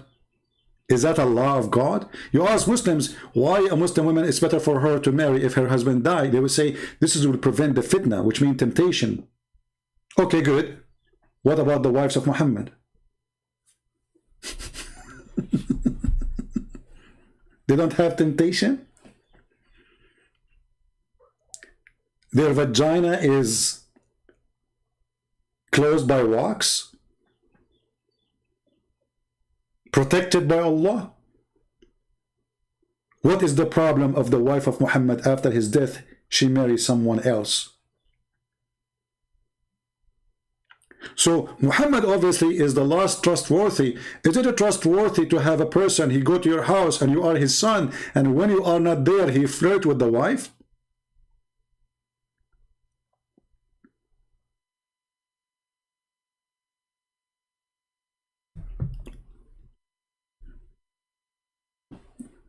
Let us go coconut. To line up every person who's ever existed and say, who is the last person I would follow telling me about God? It would be Muhammad. Again, not just because he's not performing miracles, not just because he doesn't have any evidence. It's because he has this amazing collection of features that make him the least reliable person in history. And it's not just the things I've mentioned already. It's other things like him just constantly getting revelations that have no purpose other than justifying than Allah giving him whatever desires he happens to have for that day. And so massive difference between God visibly appearing, giving orders, and you saying not following you, and someone saying I'm not following Muhammad because he's the most. Okay, we'll stop with David, otherwise we will stand forever here. Let us go to this guy. I just took little notes in the video. I moved the video. I don't listen to all of it. So this guy here, let us go in minute number 37 in my note. 37. Let us see what he will say.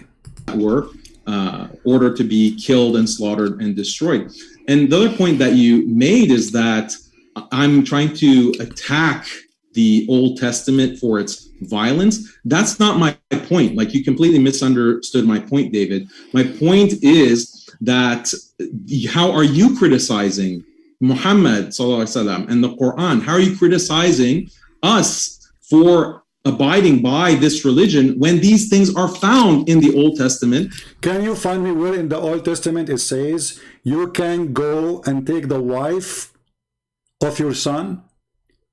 Can you find me in the Old Testament where it says you can fornicate? This is all in your religion. Can you show me in the Old Testament where it says you can rent a woman for 3 days, 3 nights? Can you show me in the Old Testament where it says that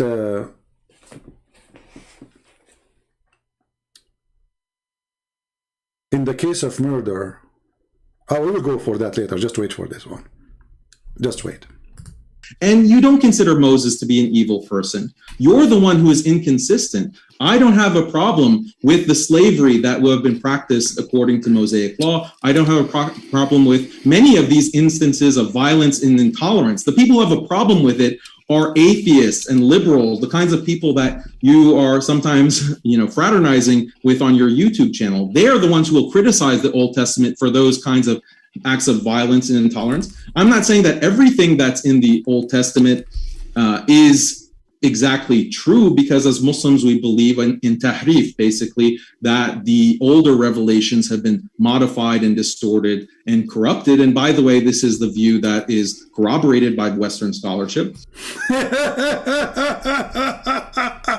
Western scholarship, he was just attacking the atheist, and now he take the atheist against what he say. Look how the stupidity. He says, I believe as a Muslim that I don't believe in the Old Testament because it's corrupted. So you idiot, if it is corrupted, so how you're a prophet? He say, I believe in thee and the one who sent thee. Remember carefully, he mentioned the Old Testament by name. As long the Old Testament, according to you Muslims, is corrupted, then how Muhammad in his time, in his lifetime,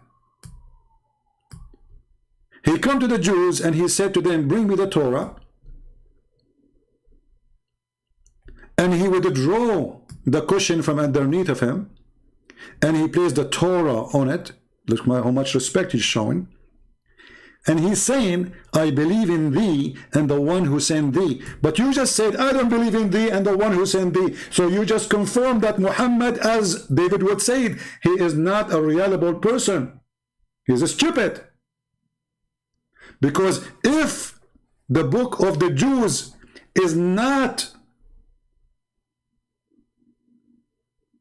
true book, it's corrupted, as you said, then how your prophet, he swear by it and say, I believe in thee. One of you is a stupid. One of you is a liar. Either Muhammad, he knew it's corrupted and he's swearing by it, that will make him absolutely satanic, proving that he is a false prophet. Or Muhammad, he don't believe it's corrupted and he is swearing by it, and that will make you a corrupt liar. So which one?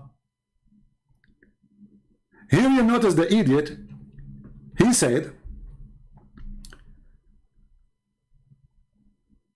that the Jews, they corrupt the Torah, right? If you go and read the Quran, you will not see where it says they corrupt the Torah. It says, يُحَرِّفُونَ الْكَلُمْ عَنْ مَوَاضِعِهِ. They change the location of words. And the story is the same hadith. A Jewish guy, he put his finger over the word stoning to death. He did not take the word. He placed his finger over it.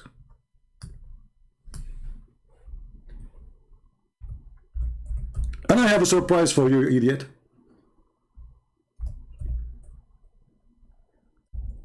Your God Allah, he said to Muhammad, why they are asking you to be judge between them and they have the Torah?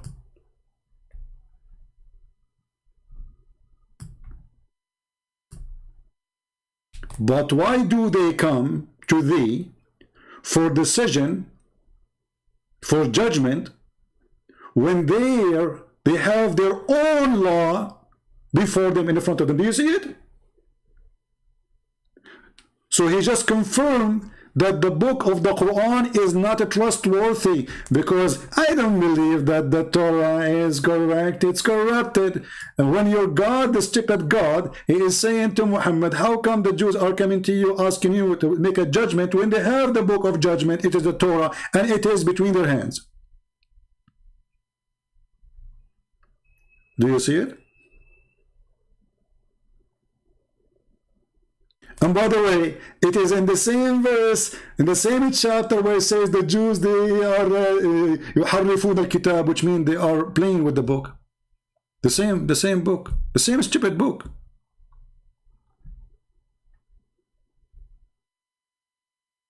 Read it.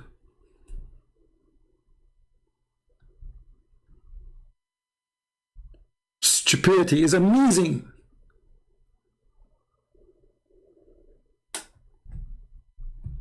I mean, I cannot find Abdul, he have a little IQ to speak about. And actually, this, if we can call it a debate, this is a wonderful debate, because you just got your prophet busted. What more we want? The Quran confirmed the book between our hands.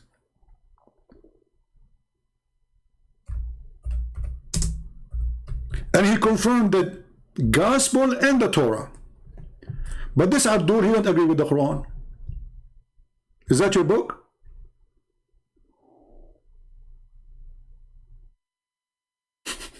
Is that your book? And as long you are making an argument that Jesus did not bring a law, if this is what the Christian adopt in the New Testament, so why, you stupid God, he confirmed what Jesus brought in the gospel? And read carefully, it says confirming what is with them. He did not even use the word gospel, by the way. He did not even use the word Torah, which means whatever is with them. All the books with them, Allah, he confirmed. And we just showed you that Muhammad, he take an oath of it. So do the Quran confirm or does not confirm?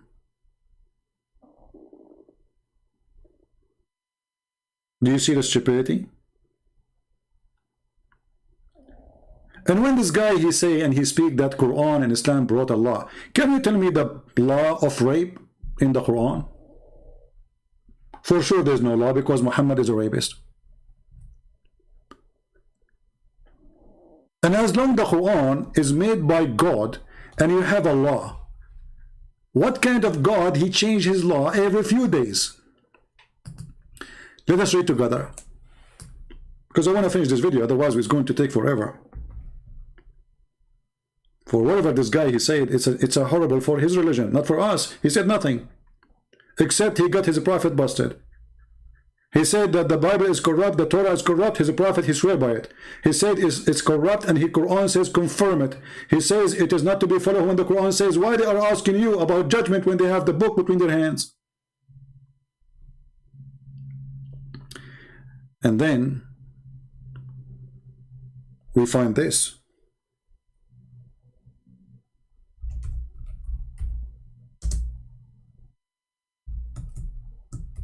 What a comedy.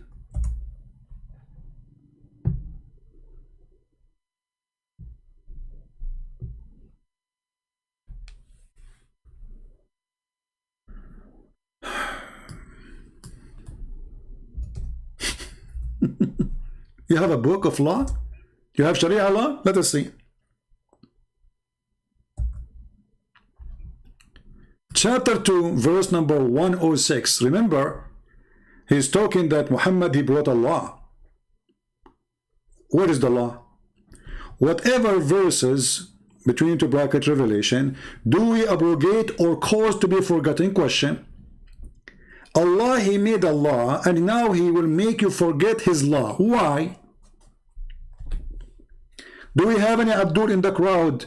He can tell us how in the world such a thing happened?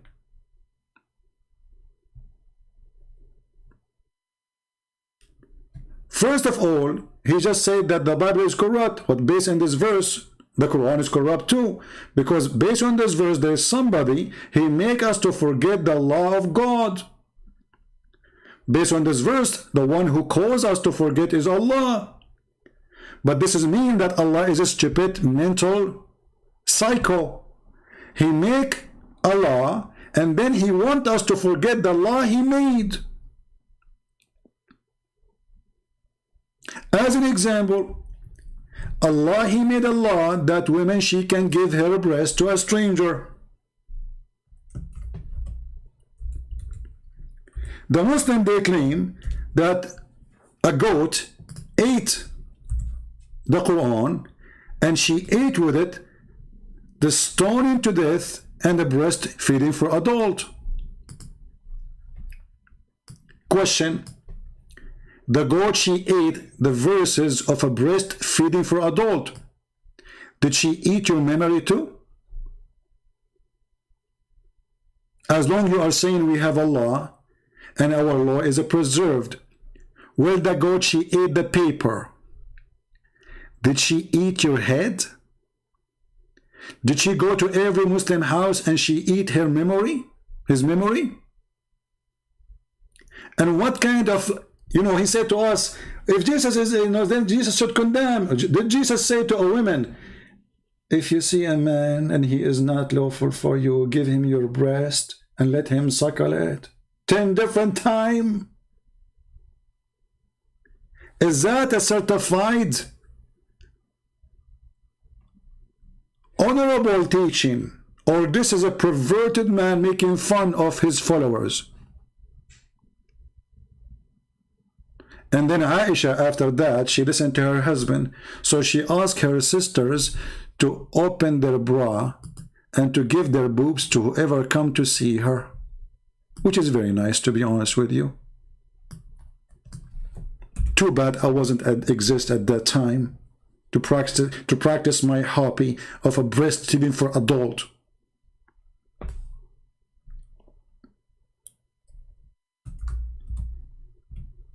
Is that a law of God? A woman, she give her boobs to a stranger? You will say, oh, this is only was a license for one. Your God, he made a license only for one woman, and it is a breastfeeding for adult? 10 times? He, by the way, why 10 times? What about 5 times? What about 2 times? I mean, do you think like 1 time will not do it? Like what will happen if we do, 10 times, 10 times? What about if it's 9.5? So now anyone when I come to Aisha, he have to go to her sisters and he have to suckle the sister of Aisha boobs 10 times. So when Abdul, he come to us and he say we have a prophet, he have Allah, he has God, and how he can criticize us. We go, we see how Jesus, he stand against all this garbage. What is this? Breastfeeding for adult, it's a revelation from God. Secondly, when the goat, she ate the stoning to death verses, why we cannot find it in the Quran? Is that something Muhammad, he took from the Jews, and we just showed you the verse where Muhammad, or the hadith, where Muhammad, he took the Torah and he swear by it?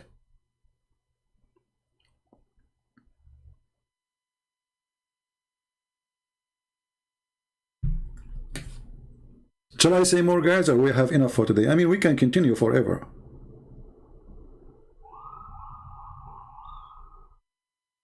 You know what I mean? We can continue forever with the stupidity of those people.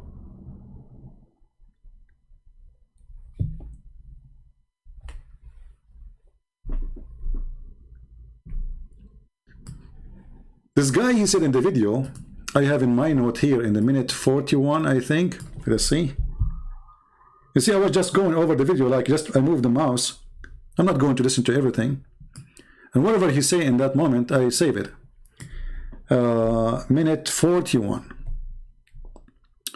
41. Let us go to 41.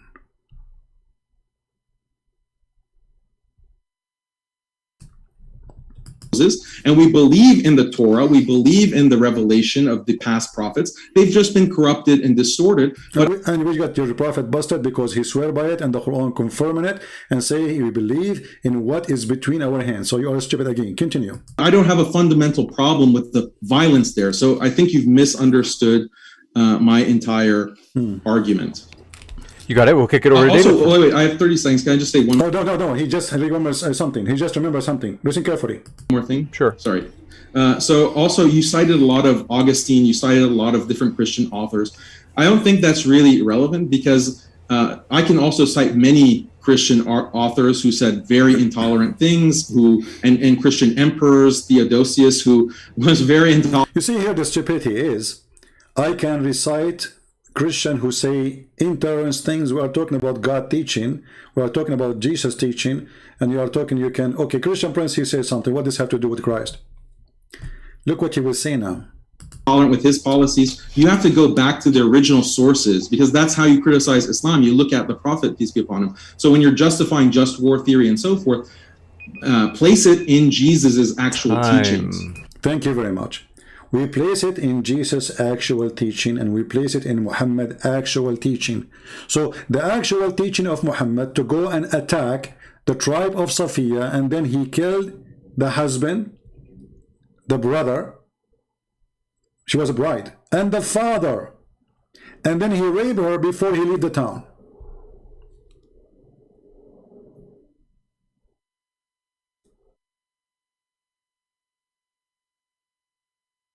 We go to the original sources and we find that Muhammad is a child molester.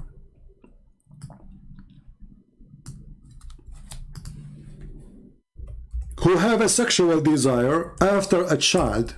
She is 6 years old.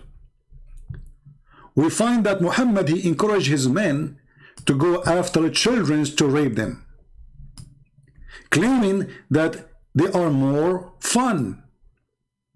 As an example, there's a story of a person, his name is Jabir, and your prophet, he asked him, why you are rushed, Jabir? Jabir, he said, oh, I am a newly married prophet.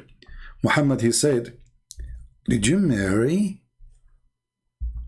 a previously married woman or a child? The guy, he said, a previously married woman. Muhammad, he says to him, why? Why you don't marry a young child so she can play with you and you can play with her? So you are right. When we want to criticize, we are not going to judge Islam by a Muslim. We are going to judge Islam by Muhammad. And we are not going to judge Christianity by me. We are going to judge Christianity by Christ. If there's anything wrong Christ did,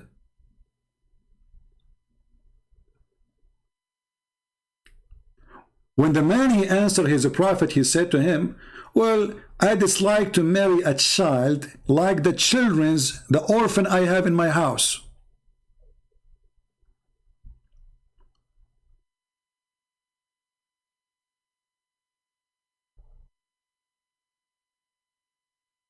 Do you know how to read?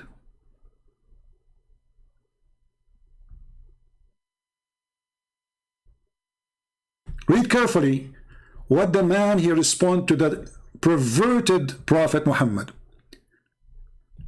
He asked him, did you get married, Jabir? He replied, yes. He asked, is she a virgin or a matron? What kind of a question this question is? Here you see how low this man is. Why you are asking about the status of the vagina of the wife? Because all the question here is not about who is she. He's not asking who is the woman. He's not asking him, is she good? You like her? He's asking how her vagina now. Is she a virgin? Imagine you meet a friend in a coffee shop and he said to you, hey, did you get married? You say yes. He said, tell me about her vagina. Is it virgin vagina or it is not virgin vagina? The guy, he said to him, Well, no, it's not virgin vagina. It's been used. I replied, oh, she have a unvirgin vagina. He said, why? Why don't marry a virgin girl? This is Muslim translation, by the way. So that you might play with her and she play with you. Like stupid idiot. What the vagina, which is virgin, have to do with the playing now? Do you see how we got them busted with the translation? It is, yes, it's about a virgin, but it's about a child. Because if the woman, she is widow, or a woman, she have previously married, or a woman, she is a virgin, still you can play with her. So what the problem?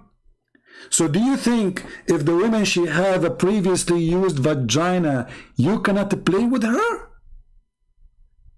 Like that's it? When the women, they lose their virginity, they don't play?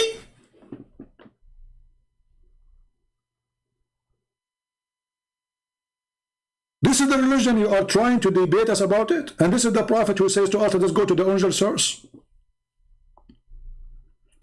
What playing with her have to do with her having a used vagina or unused vagina?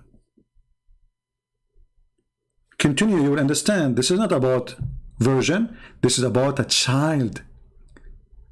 And then, between two brackets, look, the Muslim trying to make you more understand, brother.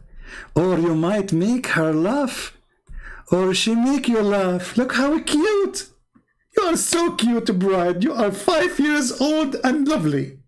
What a perverted man. He want him to marry a child, so she will make you laugh, brother. And you will make her laugh. I mean, do you see the romantic relationship now? And then I said, my father died, leaving 7 or 9 girls, orphans. Look, the word orphans. And I did not like to bring a young girl like them. So what that confirm? Muhammad is asking his follower to have a child in his bed.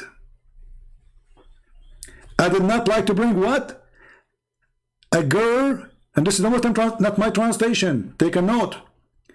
A young girl like them. Who? The orphan. So when we call a person an orphan, that means is not able to support himself. He is little child.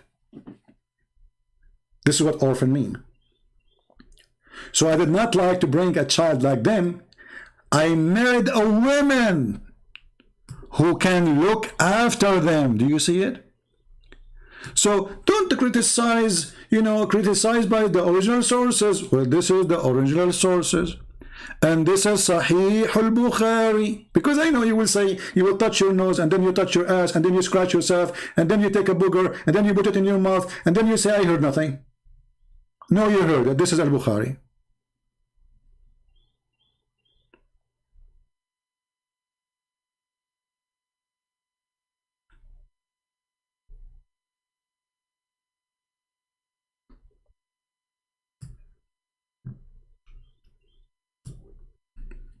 Shall I stop here? Because things will go crazy if we continue. What do you think, guys? It's enough? We have now, man, 2 hours and 4. We did not even play 5 minutes of the video.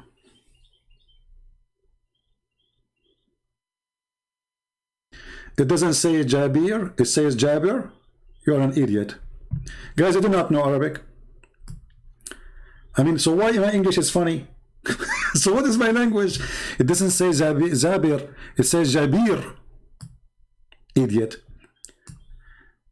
Abdul, all those Fatha and Kasra, you added them later, and we will make a video soon about it, so everybody will laugh at the Quran. Just wait. I have a surprise for you. Big surprise. All you Muslims, you will shave your mustache, and you will move the mustache to different location in your body. Just wait for the coming video. Because yesterday somebody made a request, and I promised him to do it. And we will talk about what you are saying.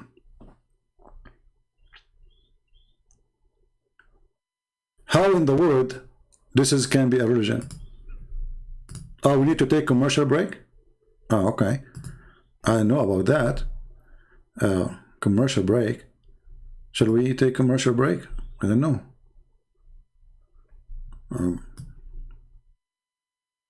Let me ask the director, you mad? You mad? Is it a time for commercial break? You know, because you know, he is the director. He is in charge of the commercial. You know, what do you want to say to us? Whatever debate you want. Commercial break. Hello, Habibis. If you would like to support Christian Prince, please go to Patreon and show your support. www.patreon.com/Christian Prince. We thank you all for your kindly support and enjoy the video. Patreon.com, but it's the funny when they say but Patreon. This guy's good.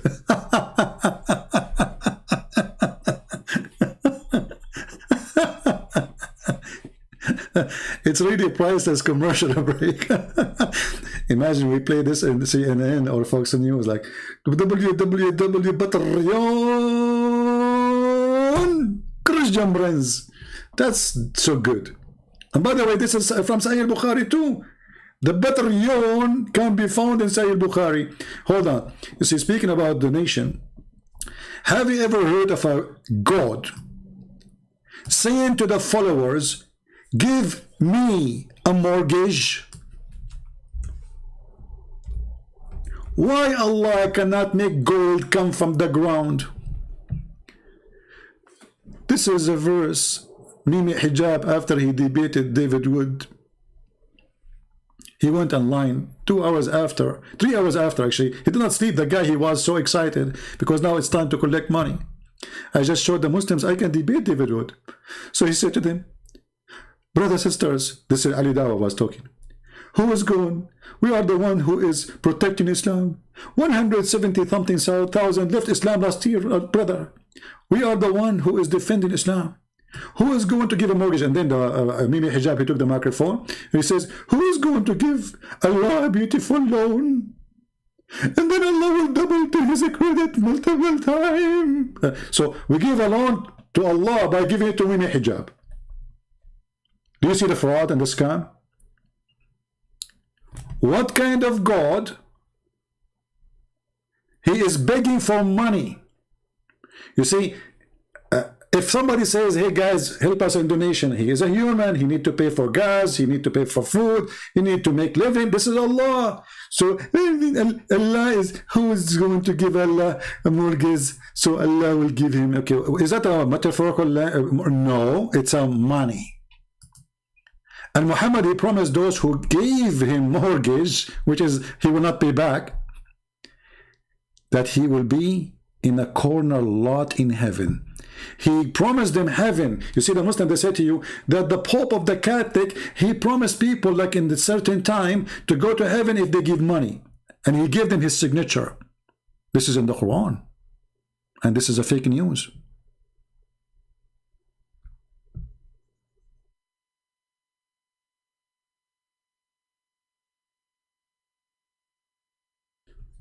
In chapter 5, verse 12, it says that the one who gave Muhammad money, Allah will erase his sin.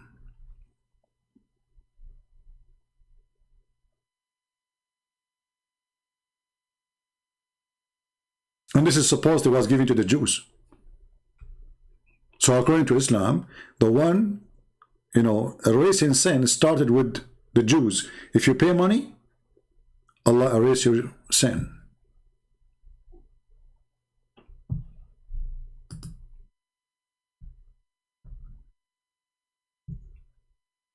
Chapter 64,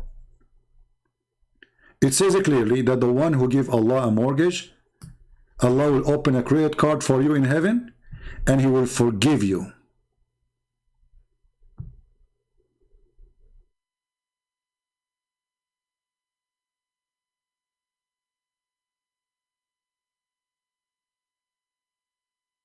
Well, my friend, I did not hear the whole I don't call this those are kids. I did not hear the whole thing. I go over the video, I move the mouse. I have no time. I was sitting, doing some more work translating the Quran. So I said, let me see what happened yesterday, and I was moving the video, and I stop here, and I skipped most of the talk David Wood. Actually, I stopped only twice with David Wood talking. But anyway, here you see how silly, how stupid this religion and how silly their argument is. In the same time, David Wood, he asked him, how come Muhammad, he don't have a miracle? I don't know if he answered. Did he answer that? As I said, I did not watch the whole video. David Wood, he said to him, how come Muhammad, he don't have any miracle to prove that he is a messenger of God? I'm not sure if he answered that ever. If you go in the Quran, you will find that it's chapter 13, and this is the end of the Quran. Chapter 13, by the way, somebody might say, well, it says chapter 13, so how this is in the end of the Quran? My friend, Muslims agree that the Quran they have today is not according to revelation. And this is one of the funny things about that the Quran says those who change location of verses or words, they are corrupting the book. But this is what the Muslims do. So in chapter 13, which I think is a chapter 96 in the original according to Revelation. You can go to according to Revelation and you can confirm the number if I'm wrong. I think it's 96. So chapter 13 in the Quran, which is today Quran, chapter 13, it is not 13. In verse number 7, which means at the end of Islam, Muhammad is almost dead. People are still saying to him, how come you don't have any miracles?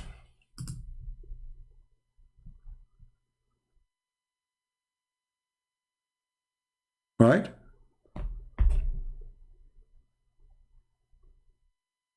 Do you see it? So Muhammad now, he spent all his life claiming to be a messenger. And yet Muhammad, he have zero miracle.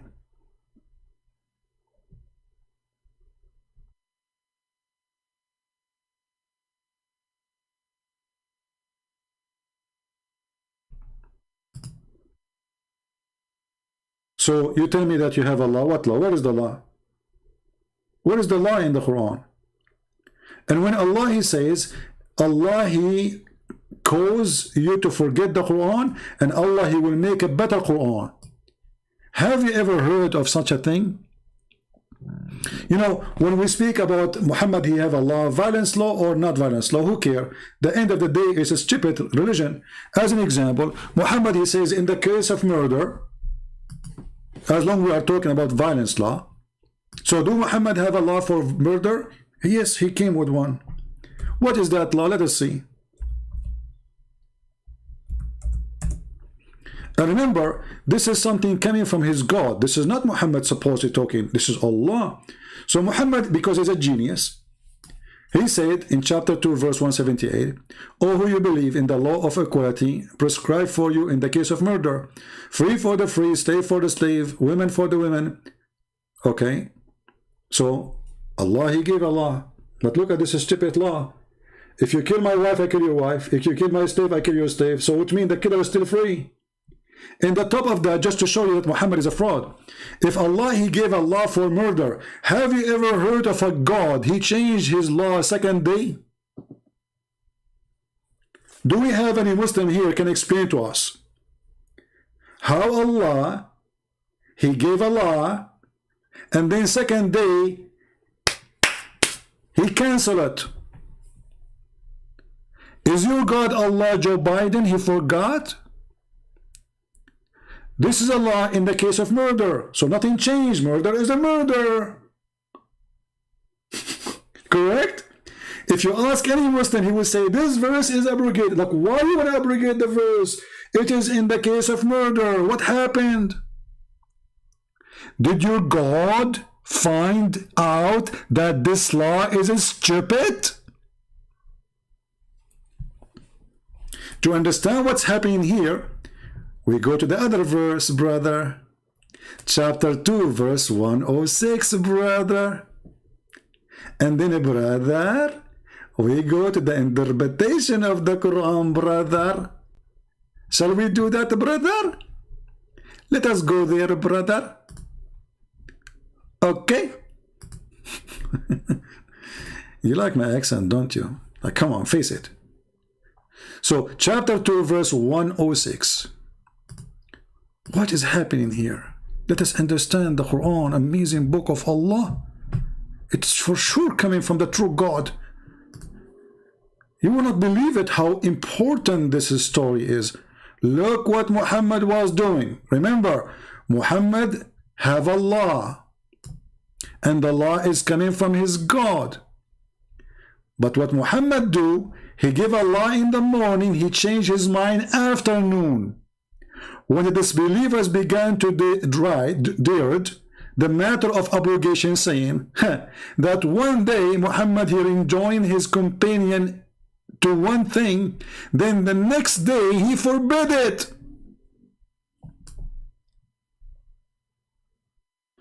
Isn't this a clear proof that Muhammad is mentally ill? Imagine God is making a law.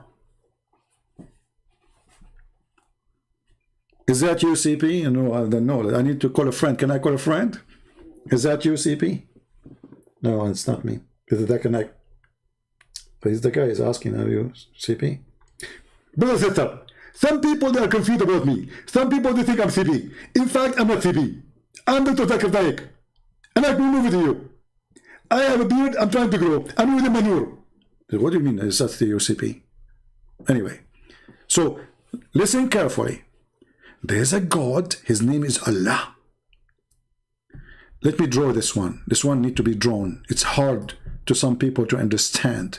So I need to use some art, some artistic. It's time for art, brothers and sisters. So you can able to digest the logic of Islam, brother. It's very hard to digest such a teaching. So there is a God. His name is Allah. He lives in the blue sky. Allah is not blue, but he lives in the blue sky, okay? In the top of the blue sky. This is the blue sky, okay? And Allah is there. I want to draw him in white, but the background is white, so you will not be able to see Allah. So excuse me, Allah, I have to color you. I will use a color you like. Usually it's pink, but I don't have it. So this is Allah, brother. And he is sitting in the top of his chair, as the Quran says. And the chair is carried by 8 angels. Each one of them have 4 faces. A face of an eagle, a face of a lion, a face of a, whatever face. And then, brother, Allah, he sent Quran. The Quran come from under the throne, by the way, because Allah doing poo-poo. So Allah sending law. This is the law of Allah is coming down. Muhammad is here. Muhammad, he got the law. Muhammad, after he got the law, he kicked the law with his foot. He have 2 foot, Muhammad. This is the first law. He cook it and he throw it at the Jews. The Jews are here. And this is the Prophet Muhammad Salah. So the Prophet, he kick the first law, goal. Okay. Now the Prophet, he kicked the law of Allah and he put it and he made goal. But the Prophet later, he said to himself, you know what, this goal was not my goal. So the Prophet, he bring the same law and he kick it in the other direction, brother. And now it is time to throw it out of the football stadium. Goal! This is how Allah, he abrogate the law second morning. So Allah, he sent the law, and this law, Muhammad, he don't like it. People don't like it. It's a stupid law. So what we do? We send it in the morning, we abrogate it in the second day. Isn't it this is fantastic, Prophet? The law did not even live to the second day. Do you think Allah, he wrote his law on beef, and Muhammad was afraid that the law will decay? And those people, they are saying to us, we have a prophet. You will give $70 million for my art? My friend, if you don't make it right now, 38 million, I'm going to ask Allah to send Allah in the top of you, kick your ass and send you to wherever, you know, whatever, you know? What 37 million? All this beautiful art for 37, and why 37? What's wrong with you, man? Why you stuck? You have to say, you have to give us a holy number, like 72. 72 millions.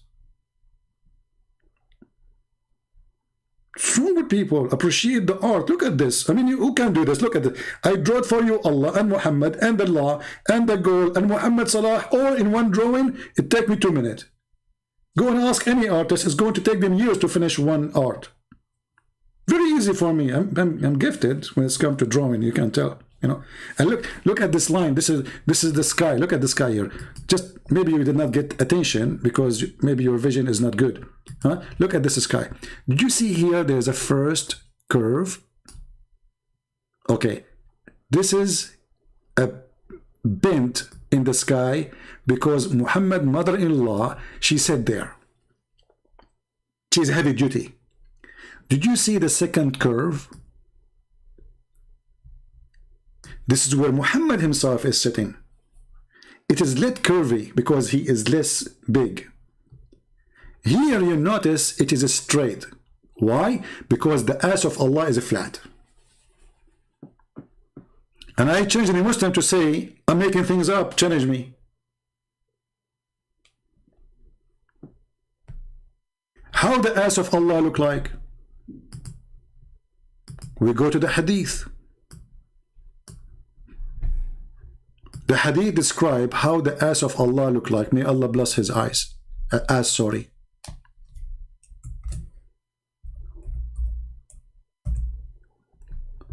Read, Abdul, read. This is your God describing how his ass is.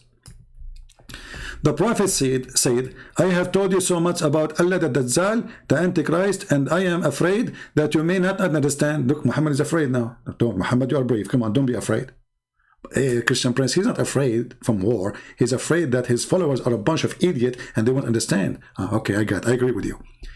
The Antichrist is short, hinted, weird, one-eyed, and an eye sightless, neither protruding nor deep-seated. Do you see the word deep-seated? They cannot hear. Later we will find that the deep-seated guy is exactly how Allah look like, except the eye is different. Read carefully. If you are confused about him, know that your Lord is not one-eyed. So what the only difference is? Allah, brother, is short. Number one, he is hinted. I don't know if I'm saying the word correctly, excuse me. He is woolly haired. And then he confirmed that he is not one-eyed, which means he has two eyes. And he is neither protruding or nor deep-seated. So he's not deep-seated. This is the description of your God. Prove me wrong.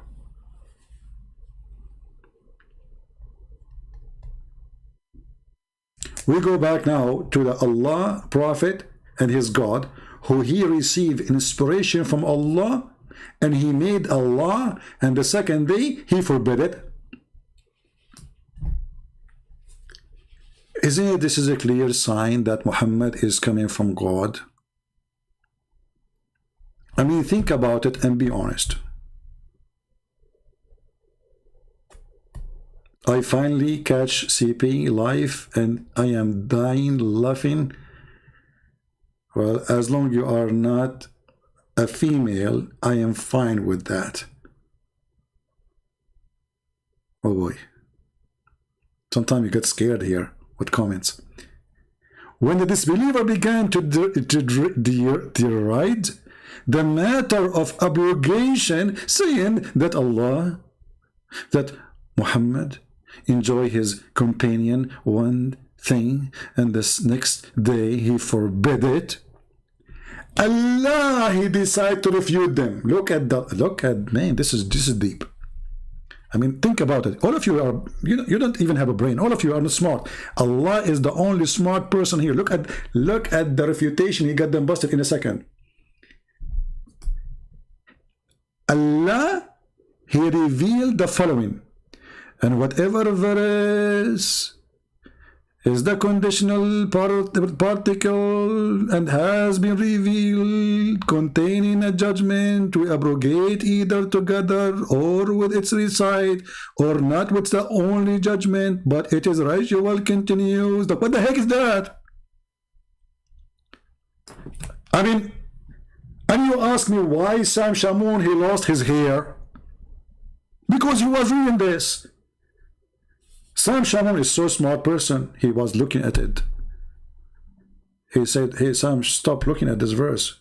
I came after 2 hours. I found some hair in his shoulders. I said, Sam, do you want to go out, go somewhere? He said, no, I need to think about this. This is very deep. I came 3 hours after. I found half his hair is gone. I said, Sam Shamoun, you need to go out. It's time to leave, man. He said, no, look at this. I was afraid that he would convert to Islam. But it's his hair who converted to Islam. His hair left his head after he heard this. He saw this. He said to himself, like, his hair was looking at, like, wow. And you know, when you say wow, hair will come from your head, you know. Try it right now. Go to the mirror. Say wow, like big. Like you have to say big wow, because this is big, you know. This is not like small wow, you know. It's not like a cat mean meow. It have to be a very big, extremely big. So he looked this and like, what is this?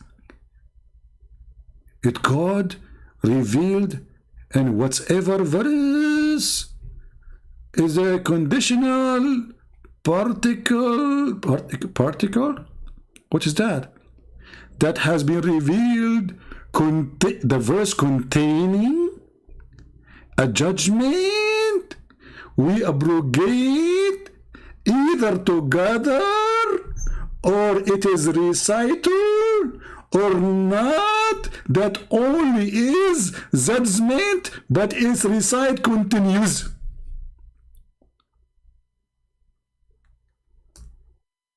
I cannot say more. I mean, how many of you is in love with the wisdom of this God who send a verse in the morning containing a judgment and law, and second day Allah he decide forget.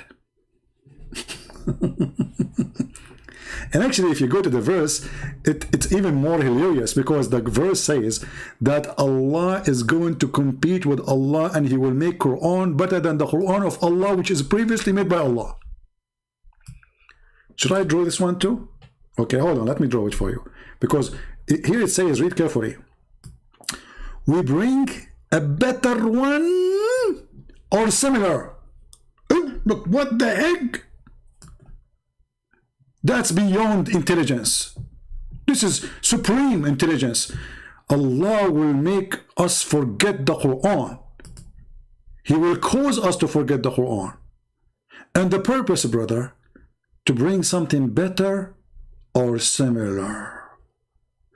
I will explain to you, because all of you are kuffar and you have no idea how amazing Allah is. Time for art.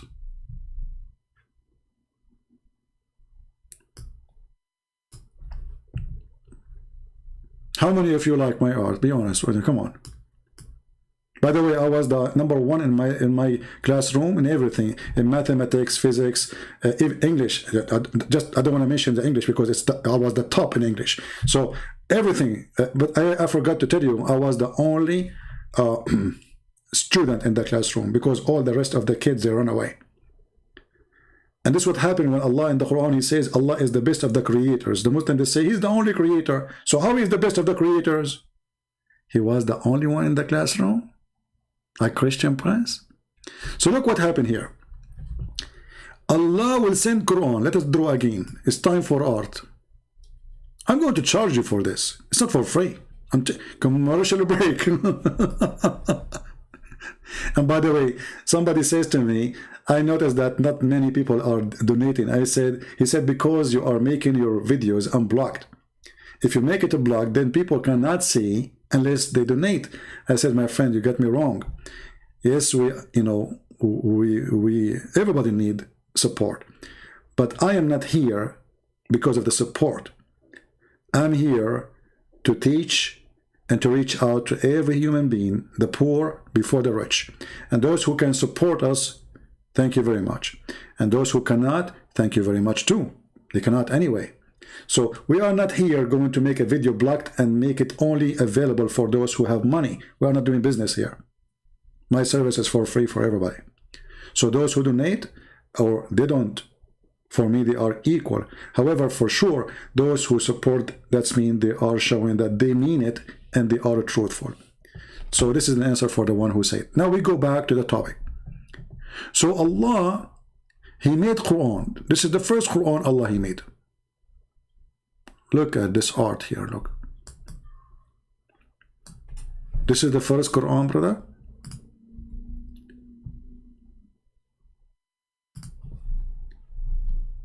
Page number 1, page number 2. We open the Quran. The Quran is open now. And then Allah, He made a second Quran. Why Allah He made a second Quran? Because Allah, He want to make Quran better than the first Quran. Or similar. Okay, Abdul. So this is Quran A.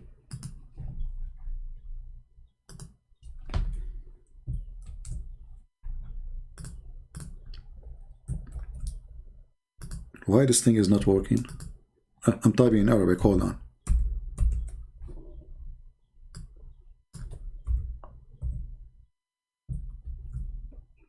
This is Quran A. And this is Quran B.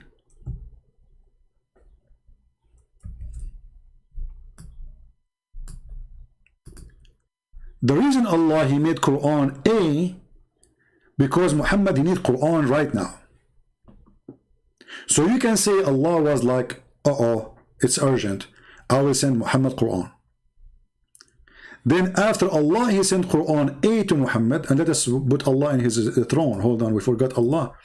That will be cheating. We have to mention the one who made the Quran. He's here in the chair. This is Allah. He is sitting on the chair.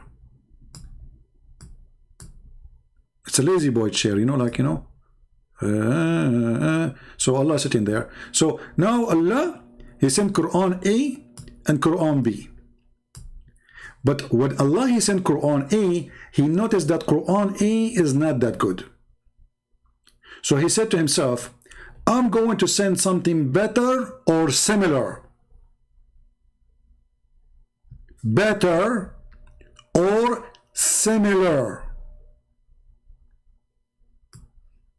And that will make it BS.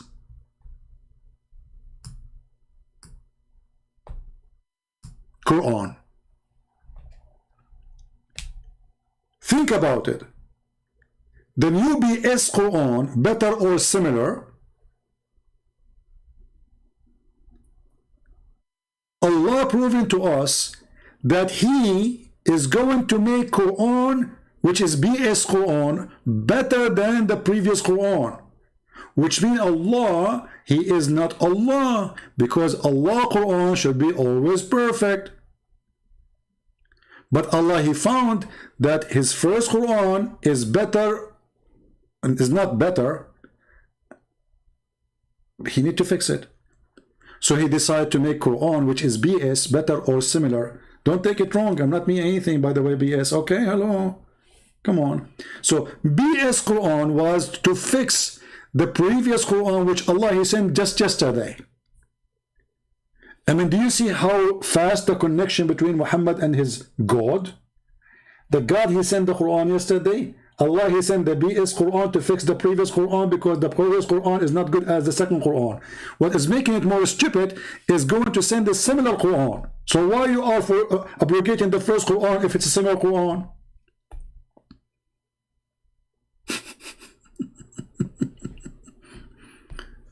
I mean, have you ever heard of a stupidity like this? Because if you say similar, then it's the same. So you abrogate the Quran and you cause us to forget the Quran, and the purpose is to send us the same Quran or similar Quran. Brother, for sure, Prophet of Allah is a prophet, because only Prophet of Allah, Muhammad, he received BS Quran, better or similar. Who can beat that?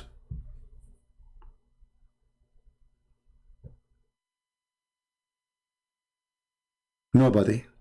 We have to be honest here. Yeah, exactly. It takes the angels 1,000 years to deliver a message, to go up 1,000, to go down 2,000 years. So how Muhammad received an order by the morning, and then second day he received different order opposing? Remember, it's not just different order, it is the opposite order, canceling the first one and getting a new one which is opposing the first one. When I say stupidity is amazing, we mean it, and you have to accept it. So I'm going to stand here because this will be endless. I mean, we stop here better than keep going. Otherwise, we will stay here for the coming, 10 hours. Yesterday, I stayed for 4 hours in the same day. I mean, we did not even pass 24 hours. And now we are doing another 2 and 36 minutes. So I better stop here with the BS Quran.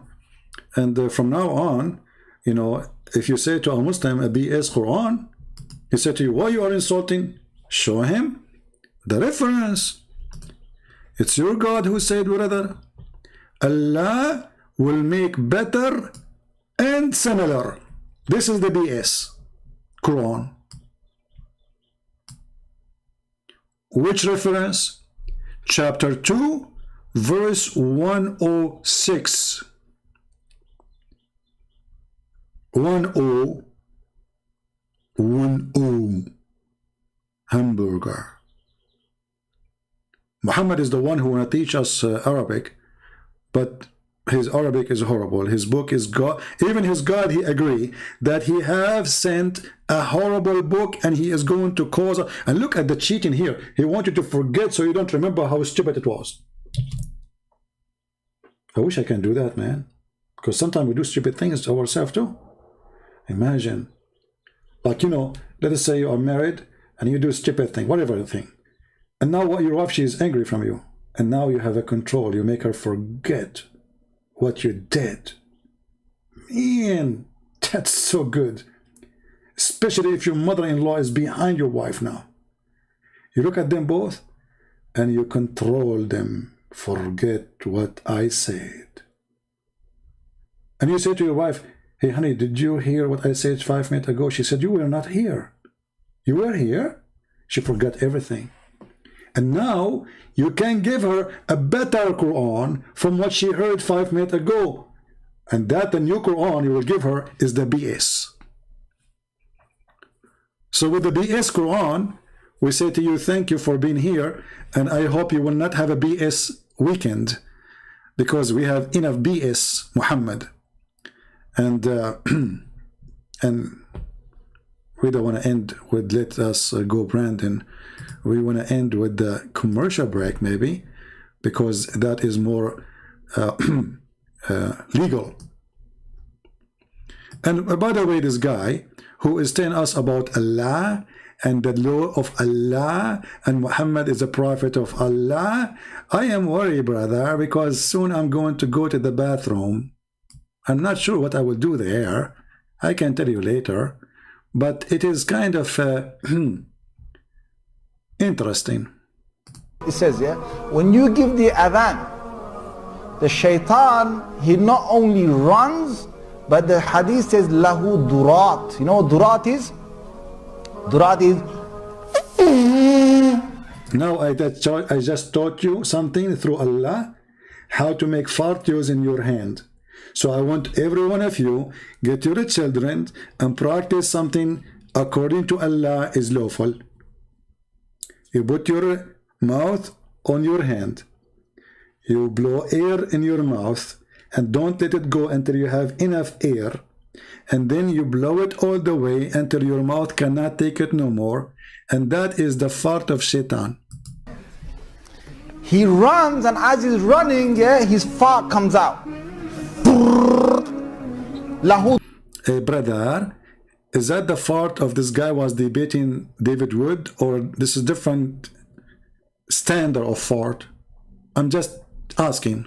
I'm not making this the hadith. He's not making it. This is hadith, the prophet, the scientist, the logic, the religion, the God.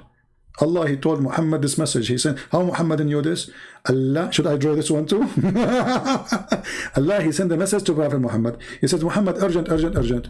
Muhammad, he opened, he says in the top secret, fart information.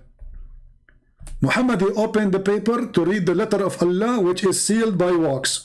Okay, come on, stamp, top secret.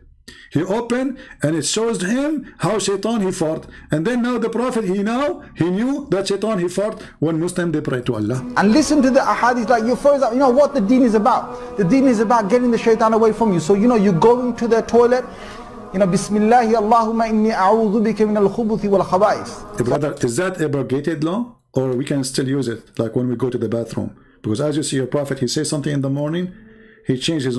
Is that a law or a rule work for morning poo-poo or afternoon poo-poo? I mean, I'm just asking because time change everything.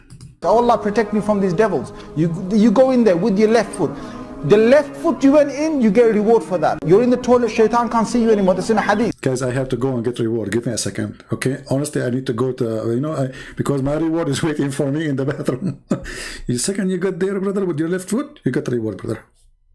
And that person was debating David Wood about logic, about law.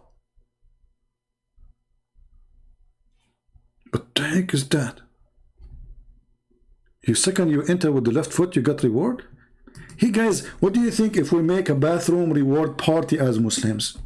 So what we do, like we bring like 1,000 Muslim and we rent a bathroom, big one, public one. And all day you do nothing. You get in with the left room, you get out. You get in with the left room. By the end of the day, do you know how much reward you can get? I mean, you will not work for the coming century. You go to the bank, you find your account is full of money. Anymore, that's in a hadith, right? If you don't say the dua, what happens is the Shaitan not only comes inside, but the hadith of Tirmidhi says he plays with your bowels. That is dangerous. The Prophet, he knew what is happening in your anus as we speak. He knew it. And this is what the Quran is saying. Allah will send something better. This is the better. This is the BS Quran. The BS information Muhammad he just received is abrogating the BS previously. And this BS, it is about farting and about your anus and what Shaitan is doing to your anus. So thanks to Allah and his Prophet, otherwise our anus was at risk. But now we know how to protect our anus. We go with the left foot. And then we say certain words. And then the second you say certain words, you will become invisible. Brother? In a hadith, right? If you don't say the dua, what happens is the Shaitan not only comes inside, but the hadith of Tirmidhi says he plays with your bowels. He plays with your bowels. So you're inside there, you're thinking you're going to be out there in 5 minutes. He's taking you 20 minutes and you're still not halfway there. You know what? I mean, do you see the music in the background? I don't know, most of you are not getting attention because your ears is not musical like mine. I'm thinking to convert to Islam just because of the music. Like, what is that? I mean, look at the music they put in the background. Like, what is that? Allahumma inni a'udhu bika min al-khubuthi wal khaba'is. So Allah protect me from these devils. You go in there with your left foot. The left foot you went in, you get a reward for that. You're in the toilet, Shaitan can't see you anymore. He can't see you. You become invisible. This is what happened. I went last time to get my new gun license. I went inside and I made a mistake. I entered to the government building with the left foot. They call me. They call my number. And I went there, I sit in the chair in the front of the lady there, and she kept calling me. She could not see me, brother. And I was saying, like, I'm here, I'm here. She heard my voice, she was looking, where's the guy? Where is the guy? I said, I'm sitting in front of you. And she was looking like, where? I said, I am in front of you. And then she extended her hand, and she, you know, I mean, she don't mean it. She put her finger on my nose, because this is where the voice is coming from, my nose, not because after you know, after you became invisible, the only things is working is the holes in your nose, you know, so the voice comes from there. So I was saying, I'm here, I'm here, I'm here, you know. So I became invisible. She did not saw me. I said, how? She got scared. She said, are you a genie or something? I said, I'm not a genie, and I am not in the ball. She said, prove it. So I had to get out, entering again, but this time not with the left foot. And I told her, this is me. She could not believe it. And by the way, she became a Muslim now. This is a true story. I have witnesses. You know, I have witnesses. I mean, I can give you their names. They are like 1,000 witnesses, but I forgot their names because Allah, He gave me the BS Quran.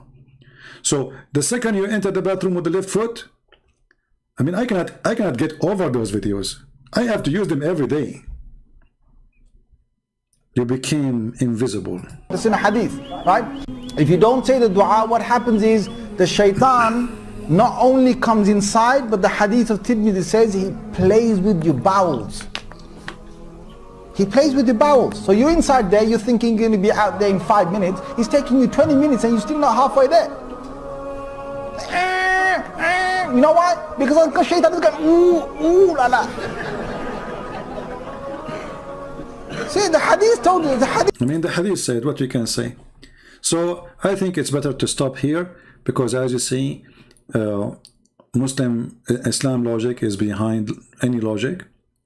Muslims are always right. Allah, He make a Quran, and then He abrogate the Quran, and then Allah, He confirm the Bible, and then the Muslim deny the Bible, and then Allah, He says, I confirm what is between their hands, and then the Muslim, they say the Bible is corrupted, and then Muhammad, he grabbed the Torah and he swear by the Torah, and then Abdul, he will say to you the Torah is corrupt, and Muhammad, he is respecting the Torah and taking oath in the Torah because it's corrupt, brother. And it's very confirmed, brother, that everything in the Bible is not true, including the crucifixion, to the point that the Quran witness that the Christian, they saw Jesus on the cross.